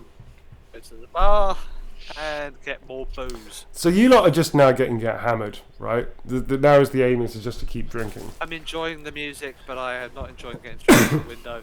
Okay. I've opened my mouth once too many tonight. All right, cool. So, is there anything else particularly that you want to do at the party? I'm going to try and, in a sort of a drunk way, corner Widow LaRue and fascinate her about all my campaign exploits. Yeah. Okay, cool. And what about yourself, Ratty? I'm probably going to talk a little bit with Albie. Oh yeah, okay. I'm just going to sort of try and find out where are you coming from and what are you local or what are you up to then, basically. Okay, so you get into conversation. I'm not going to roleplay it too much, actually, but you get into conversation with them. Can you make a initiative test, please? Yeah.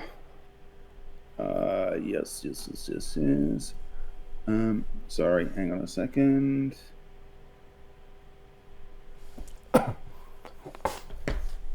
I pass. All right, cool. So Pass of the... nice, first cast of the game, very cool. So you talk to Albie. He's very distracted as you talk to him. He does not. You get the impression, even though you're pretty slow, that he's not really listening to you. You do notice that he's constantly snatching glasses over to Shalia, who's still in the corner. She talks to a couple people every now and again, but she's not really a part of the party. And after a while, he sort of confides in you because you sort of do ask him, do you like her and what? How do you know her? And he sort of confides in you that actually he's desperately and hopelessly in love with her, and he thinks that she has the same feelings for him. I think she's got the same feelings. I mean, sure, she's an elf, but I don't hold that against her, Do you want to see some poetry I wrote her? I would like to see the poetry. Okay, cool, shit. All right, guys. All right, here you go. And he starts reading softly, but it gets louder and louder. You're in the corner over here by now, actually. You don't know how you got to the other side of the room, but now you're over here somehow. He goes, let me compare thee to a summer's day. And he just starts as he means to go on. And for some reason, both your ferrets who are like sitting in your pockets, like having their own little tiny mugs of brandy, little thimbles of brandy, they both sort of like look at this, they sort of roll their ears up a little bit and just like snuggle into the pockets deeper. And they just, like the gloves that you carry in your pockets, they just pull the gloves over their heads and just sort of bed down in your pockets for no inexplicable reason. You don't know what that's about. And he starts telling you this awful poetry. And it just gets worse from there on in. And you're not really much of a poetry fan, I guess, right?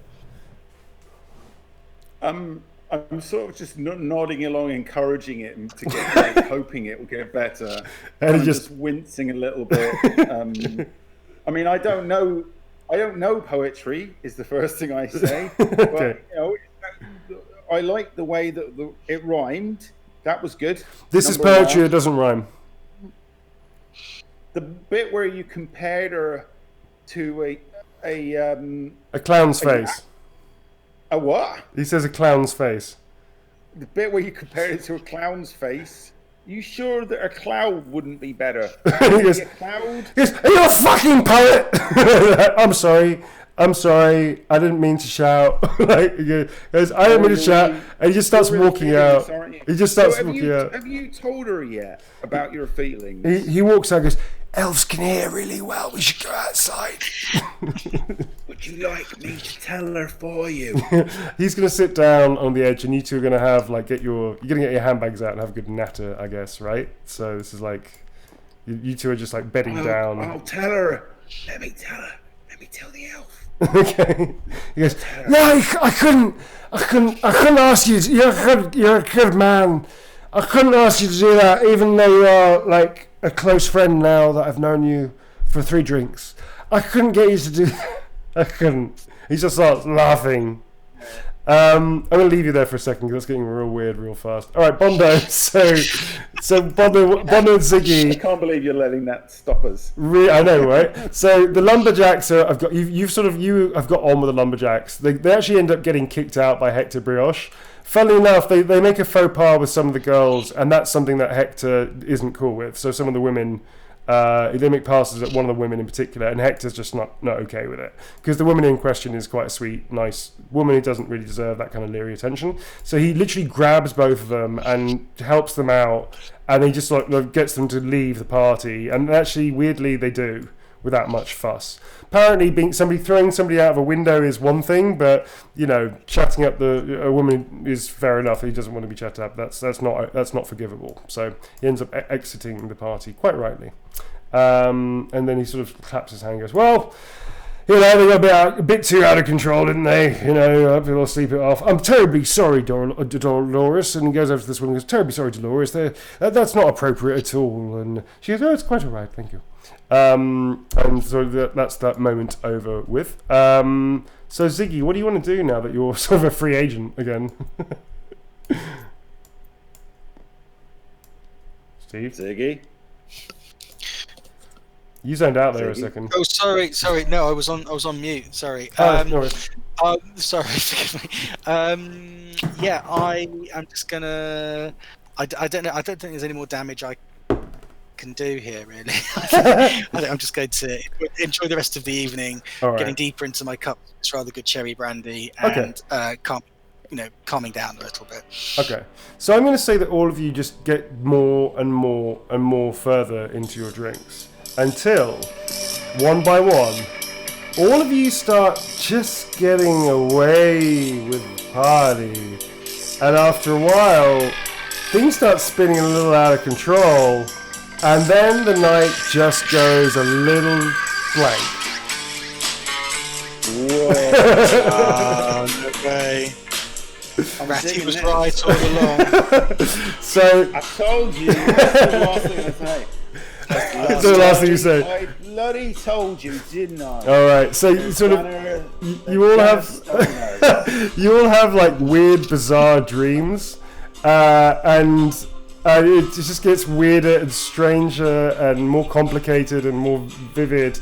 and you sort of see like hens and what do you mean dreams? Aren't we still awake?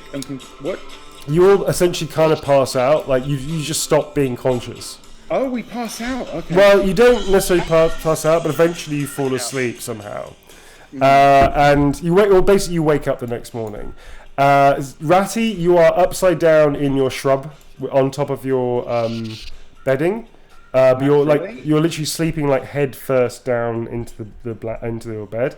Bondo, you are neatly tucked up into your bed but so perfectly that your arms are a little trapped because somebody has tucked you in. I've been swaddled. You've been swaddled in your bed. You're actually swaddled in your bed, and you're not entirely sure who did it or how. Albie is next to you, and he's still dressed, but his face is in the pillow, his like ass is in the air, he's face down, his like feet are on the. So he's like sort of like, I can't draw it really properly. I should really draw it. Sleeping like a baby. Yeah, he's literally like this, like with his knees there, like he's just like face down on the pillow like that. That's a terrible drawing, but I think you get the idea. So that's Albie, and you are swaddled, presumably by Albie, I guess. Ziggy, you are in a nightshirt you don't remember possessing. In fact, I'm going to go with these boys first. We'll find out what happens to Ziggy. So yeah, you can all wake up pretty much the same time. All of you, please make a toughness test. Not Ziggy just yet. Yeah. He's got a much worse fate in store.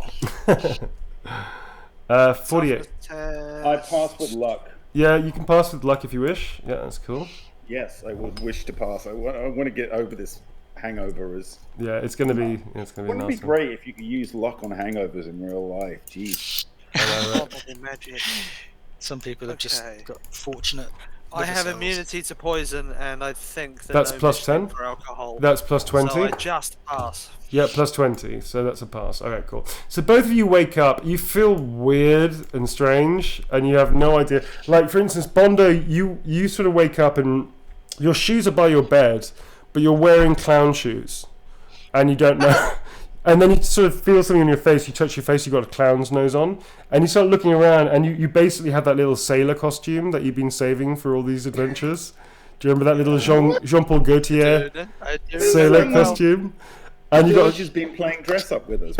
And you got a clown nose on, and you can't find your own clothes. You don't know where your clothes are, and you just hear this like that. And behind you, what you thought was your pillow that you were swaddled on top of, it actually is actually a donkey, and it's just like lying down behind you, and it's wearing your clothes, which is bizarre. Yeah, and it's just you've been lying on its tummy basically. It's sort of wearing as many clothes as you could fit on it, and I don't know. Nothing seems to have happened. Just that it's wearing your clothes and you're wearing a clown costume. Nice. Okay, Ratty, you're up. So you wake up with a mouthful of cones and like what do they call it? Like the pins of a fir tree. What do they call it when like a conker tree? Pine needles. Oh, needles. Pine needles, yeah, needles and stuff like sticking to your face, and you sort of wake up like that because you're not sure what the hell's going on until you realise you're in a shrub, which is fine. To be fair, that is a pretty standard wake up for exactly a mouthful of plants. Yeah. In fact, it's the fluffiness underneath the plants that freaks you out, and you realise that you're in a shrub in a bed. And as you come out of the shrub, you realise that the bed has really been made into a shrub. Like there's way more shrubbery in here than you had before. Plus, I don't know, some other strange things. I can't really think off the top of my head. Some other things have happened. That's weird. Yeah, it's a bit weird. The ferrets you've dressed the ferrets up in newspaper. As long as I don't have a twig up my butt, I'm all right. I'm going to roll for twig up the butt. Hang on a second. Give me a second. Wrist test. Yeah, you got a. Yes, you have a twig up your butt. In fact, it's 2 twigs up your butt. Which is the weirdest thing that I didn't know how that got there. Not again. I say as I stagger off to the bathroom. Yeah, you stagger off down the ladder. Ouchie, ouchie, ouchie, and you go sort of out to the outdoor latrine. Down a ladder with something jammed up there is not going to be nice. Yeah, there's like an outdoor latrine in the doorway here and stuff like that over there. That's the lab. All right, so go and deal with that. Cool. Okay, so Dale's just sitting there and watches you go down the. She just watches you go down the ladder and then turns to Bondo and just looks at Bondo and goes, "Is this what you're both like? Is this a normal thing for you to do?" and she just like judges you within an inch of your life. I wouldn't know what normal is if it came up and slapped him. Okay. She goes, right. And she just goes, I'm going to get some breakfast. And then she just sort of nimbly goes down the ladder and sort of watches Ratty go out to the latrine and shakes her head and just goes out to the main house. She gets to the main house, to the doors, and sort of the door is open. Ziggy, you have now woken up. And you've now woken up. Please make a toughness test. What's your toughness? 3, is it? That's going to be a big failure. Okay, first thing you sort of had this vivid dreams, and they're quite erotic as well. And you remember like lots of like kissing and fondling, and you're not entirely sure what's going on, but there was a lot of like interesting new experiences you were having. And you wake up and you sort of get this tongue in your ear, like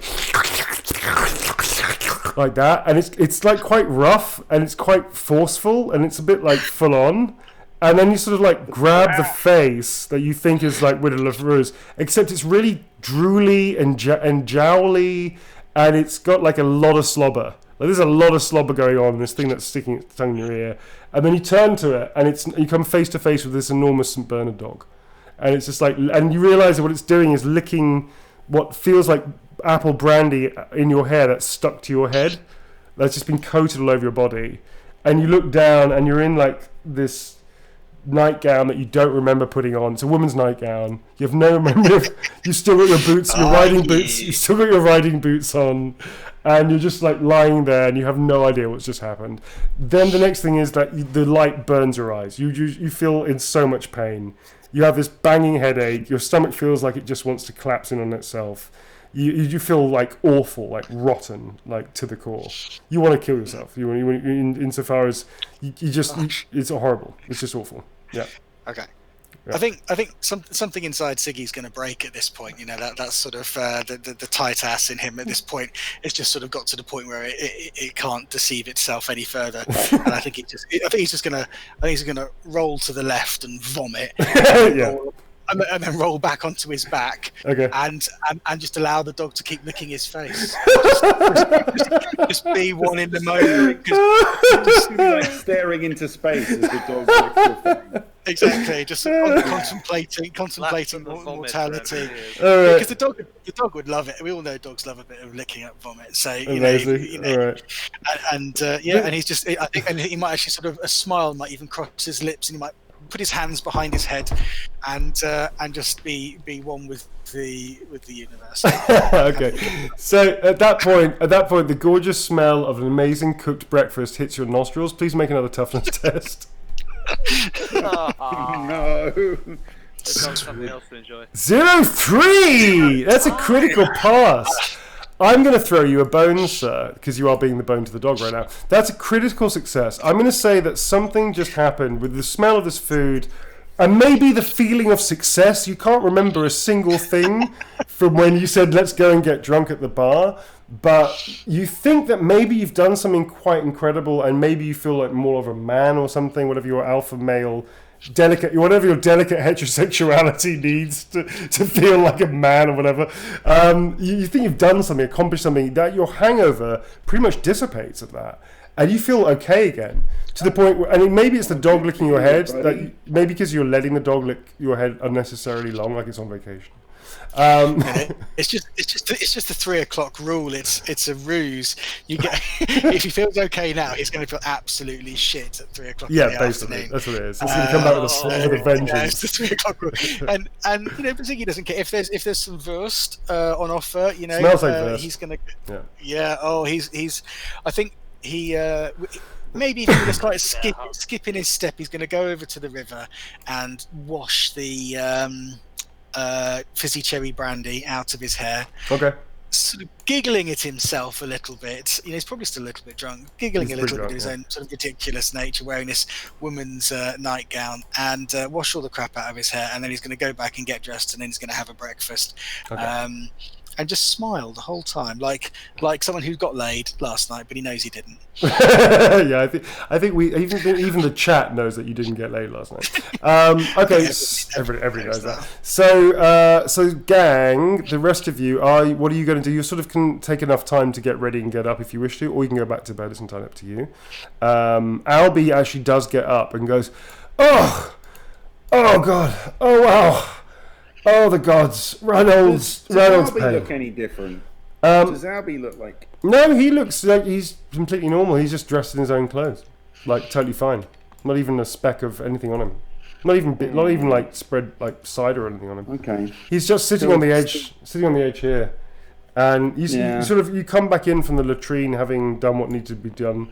Your ferrets have sort of come up to you and give you a little hug on your ankles to tell you it's going to be okay. Albie's just sitting on the mezzanine above you and goes, "Oh, morning, Squire. How you feeling?" Oh. Well, I woke up with some twigs up my arse, so not great. I can tell you that much.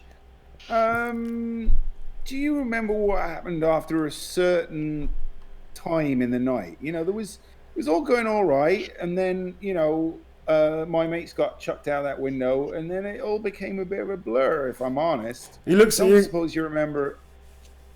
Sorry, Karen, Tom. Go. No, after you, Master Albie. So Albie looks at you, blinks, and goes, "You don't remember anything that happened last night?" Well, I certainly don't remember. You don't remember anything that you did or said last night? So what you're saying is, what I'm inferring from what you just said, right, is that it was us that did the best. But are you sure that no one did this stuff to us, right? Because he just starts bursting into laughter. He sort of lowers himself down from the mezzanine and hops down to the floor.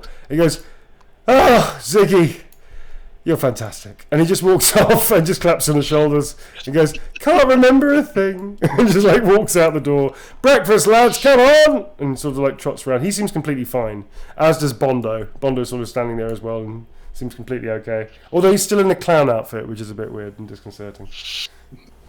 Doing the clown outfit. Who knows? Who knows? So all of you make it to breakfast, I presume, and you sit around. Like the Widow LaRue is got a nice spread out for you. It's beautiful food, and actually also makes all of you instantly feel a lot better. The Widow LaRue sort of every time she looks at you, Ziggy, she seems a little awkward, I've got to say, to kind of catch your eye and stuff like that. But you can misinterpret and translate that into your own fragile ego and sexual and masculinity in the way that you wish to. But she seems like she can't quite keep eye contact with you, if that makes sense. You blew it there, pal. It's all good, baby. Really? Okay. All right. Cool. So, do you sort of like look at it like confidently, like we got it going on, and she's just like when if she puts like a sausage on your plate, you're like give her a cheeky wink, and she's just like cold as. And you deserve everything you get.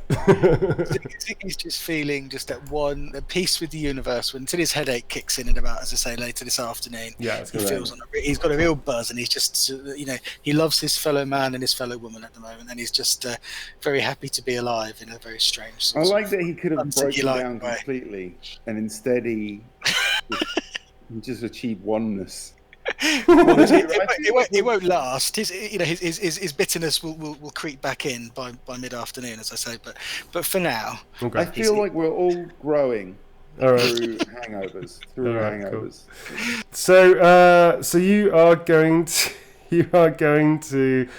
basically the breakfast is done out of the awkwardness, and as you sort of make your way out of the house, the Widow LaRue slowly thanks you. You also hear the cries of "Stoning Festival!" and you see the villagers come out, and again this is like the Stoning Festival itself has started. As soon as that happens, Ratty stands up and backs against the wall.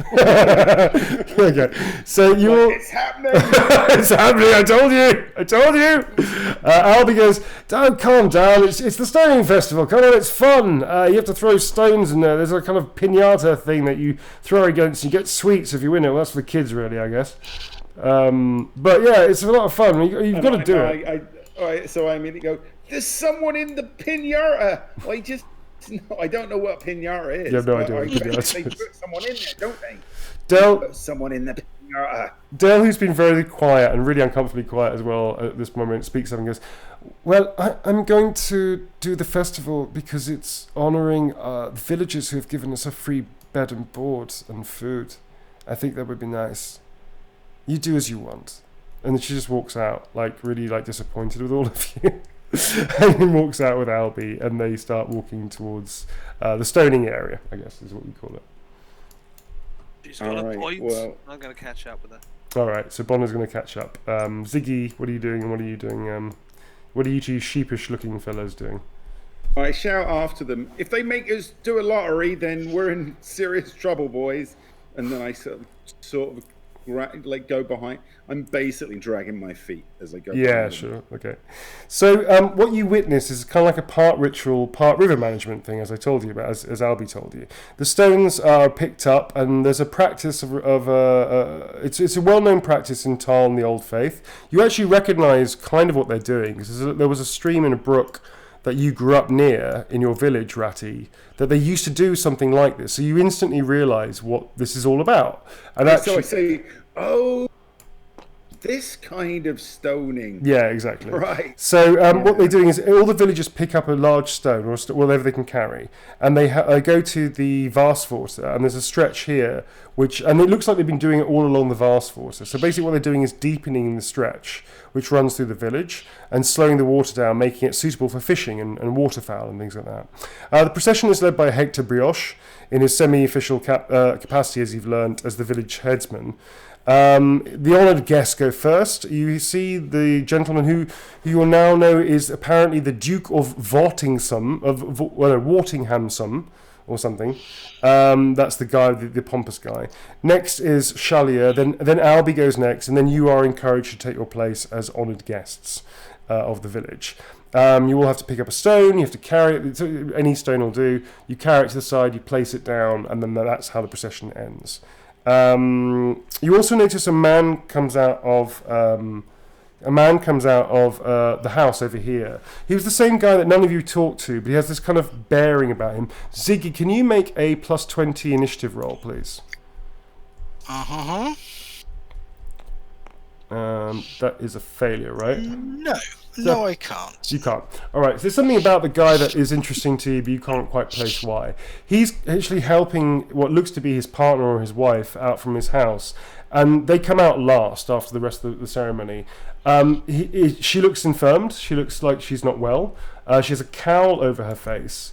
He's wearing some kind of armour, like a very old-fashioned armour, and is walking arm in arm with her down to the riverside. And they're the very last people to place stones into the river themselves. And as soon as it's done, they kind of go back to the house that they were in. And she disappears back in the house. It's quite a weird moment because everybody just sort of waits for them to do this, and nobody really mentions anything. They just do it, and then that's it. That's over with, which is a bit strange. So yeah, after that, unless you want to do anything particularly, there is a rope that's hung over across the ford, and it's supported by long poles. This is basically a child's game, but you're also asked if you want to join in. It's basically the pot stoning part, which they handle these pots over the river, and from the pots apparently like all the jars have sweets in them and things like that. So basically, like imagine this is the river here, and over the top there'd be like something hung underneath it, and they'd be having little pots like this. And then if you smash the pot, all the sweets go into the little stream part of the river. It's not the big deep part of the river; it's where the ford is. So it's like that. And you basically have to stand on the edge of the ford and throw stones and smash the pots and get the sweets. Does anybody want to play that? You can if you want, you don't have to.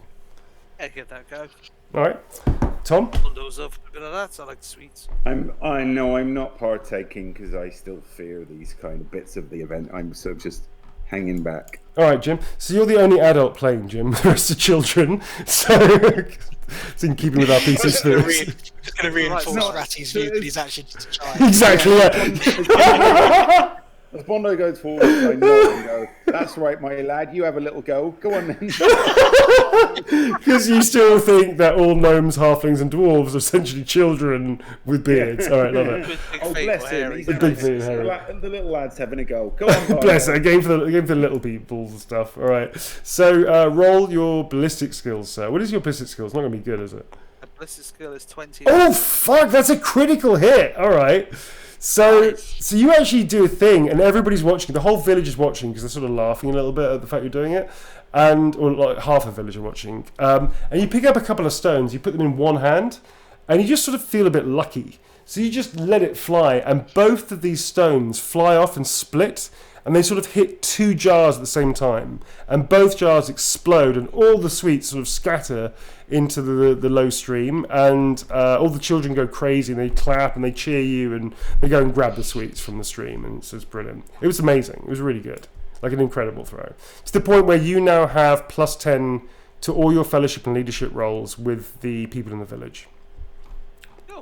Nice. So make it actually, Jim. You should make a note of that. So if you want to put a note somewhere saying +10 fellowship with Frugalhofen people, that's how amazing this moment was. It's super memorable, and they really for some reason it breaks the ice properly, and everybody really likes you. That and the fact that you were a good sport about being thrown through a window and you didn't try and hurt or kill anybody afterwards has done you a lot of good, and your standings increased. So that was cool. Cool. At that moment, sorry, It's all gone so well this evening. it's all going really well this evening. Right at that moment on the second day, an 11-year-old by the name of Leopold comes running through the village from the north.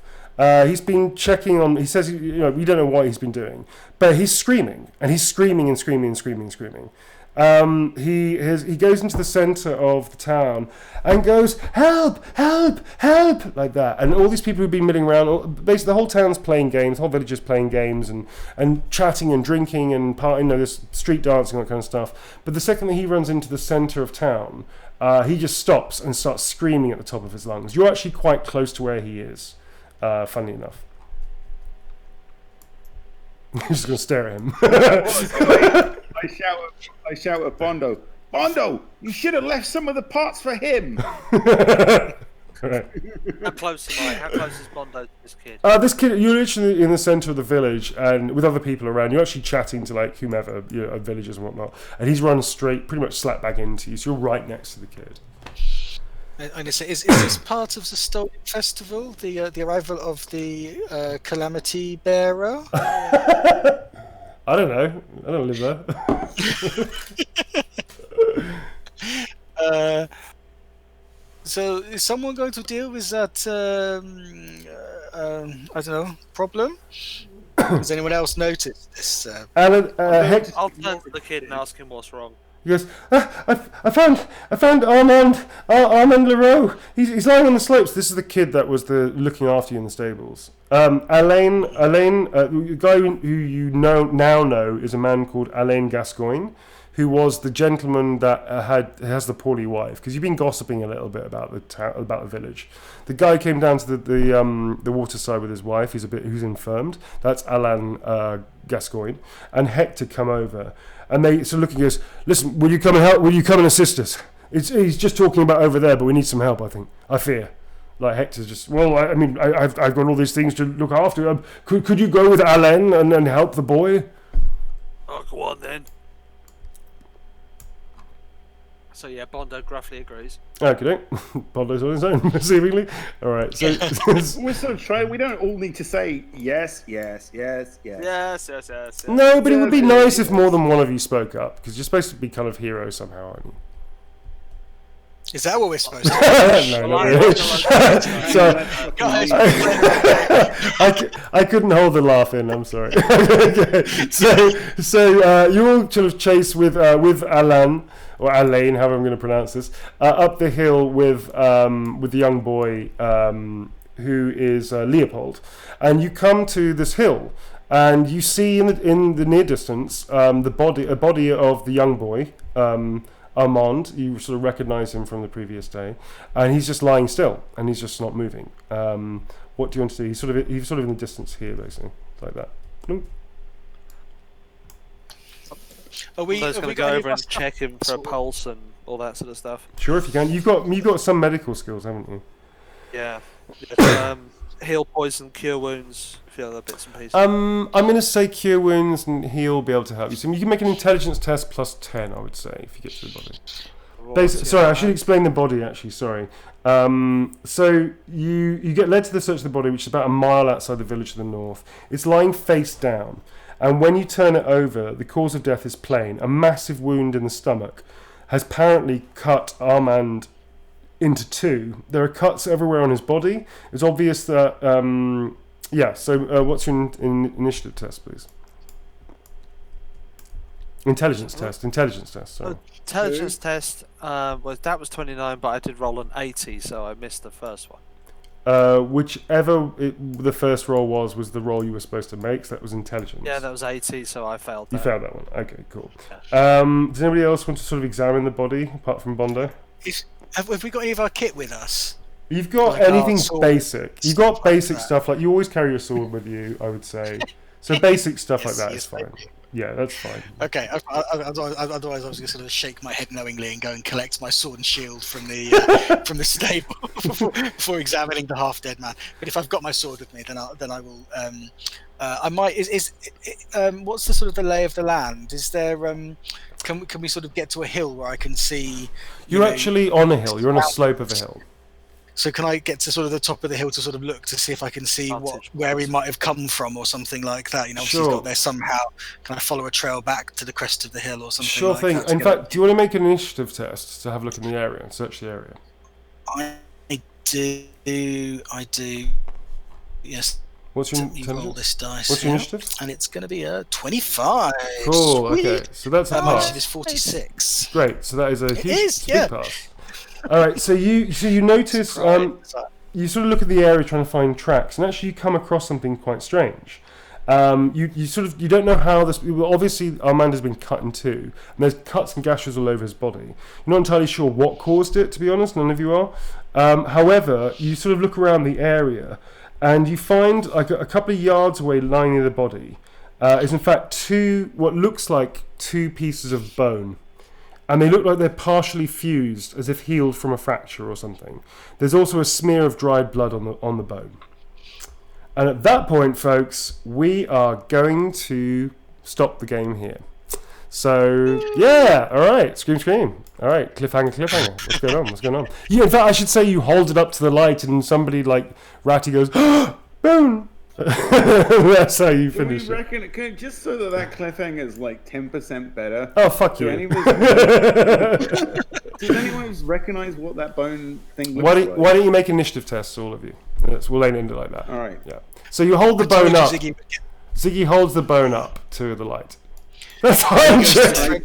I super fail. He's dead, Jim. That's 100. Fall off the hill. All right. 16. All I right. actually passed I an got initiative 46. test. It's a Christmas miracle. So Ziggy, you can't work it out. Rattigan, I passed. who got the 100?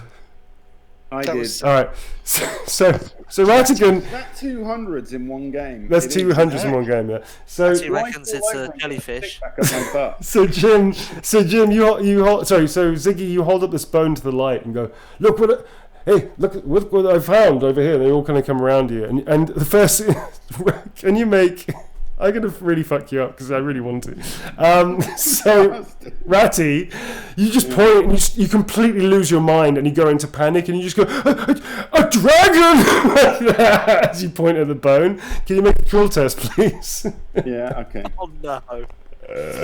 You lucky Well, fucker! Vic. You lucky Well, Vic. fucker! Lucky fucker! I passed. All right, so you don't get an insanity point for that, but I just had a moment there. you just had a moment. You had a hedge wizard ratty moment, a ratty moment. The other two, you can clearly see it's not a dragon bone. In fact, what you can see, and I'm going to send this over to the Vagabonds thing, and you can talk about it. Okay. So you hold up to the light, you scream out, yeah, it's a dragon bone, and naturally Ziggy and both Bondo at the same time look at each other and say, Hang on. Um, Yeah. it's. Have you got it? It's human. That was a fucking typo, Jim. Oh, right. It's I you was gonna gotta say it like you gotta say it like You gotta read it verbatim. like Jeff Goldblum. It's human. Human, coming faster. Must drive faster. Human. I mean, we're trying to dress up what is really maybe the worst cliffhanger that we've had so far. That's but, not true. you know, Wow. That's not true. That's not true. I'm gonna say last week Ziggy meets a MILF cliffhanger was better than. This is why I don't give you cliffhangers to do. This is why I do the cliffhangers. We should make it a comedy cliffhanger. I should pick it up and go, I told you I would get Bonds this episode. And now we freeze. And Fade freeze. to black. Exactly. That's exactly okay. That's how we're gonna end it, folks. You'll laugh together. That's how we. All right. So should we do this properly so we can give the audience something to go away with, or take away? Okay. Yeah, So let's. So you do this in, Steve. You do this in, Steve, and then we'll do it. Okay. You ready? All right. Well, okay. Great. So Ziggy turns back and he holds up the artifact he's found and he says, "See, I told you I would get Bond."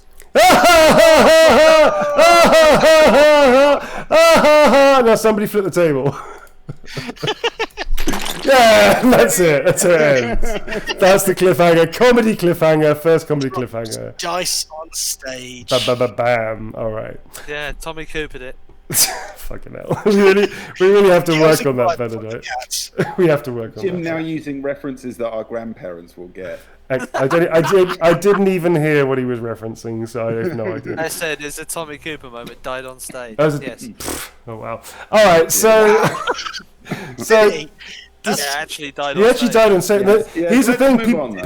People actually. It was an amazing way for a comedian to die. People laughed as he died. They thought it was a Because that gag. was his style. That was his style. was He to would do fall things over like or that. do something dark. That's, It's quite That's extraordinary. really dark, isn't it? His final thoughts must have been that they were Ungrateful ridiculing and- bastards. I don't know. I mean, it's a weird thing, isn't it?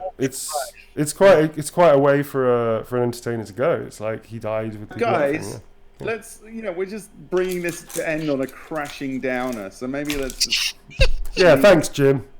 thanks, Jim. Sorry, He's I a should- talented magician. So anyway, there you go, folks. Comedy downer ending.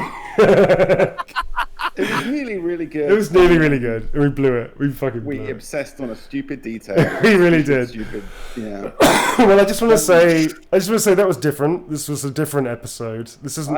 I enjoyed it. Did you enjoy it? I hope you enjoyed Yeah. it. I hope everybody in chat enjoyed it, and our audience. We're not always going to be doing like the high fancy hack and slash kind of stuff. Sometimes it's going to be purely narrative and a bit of fun.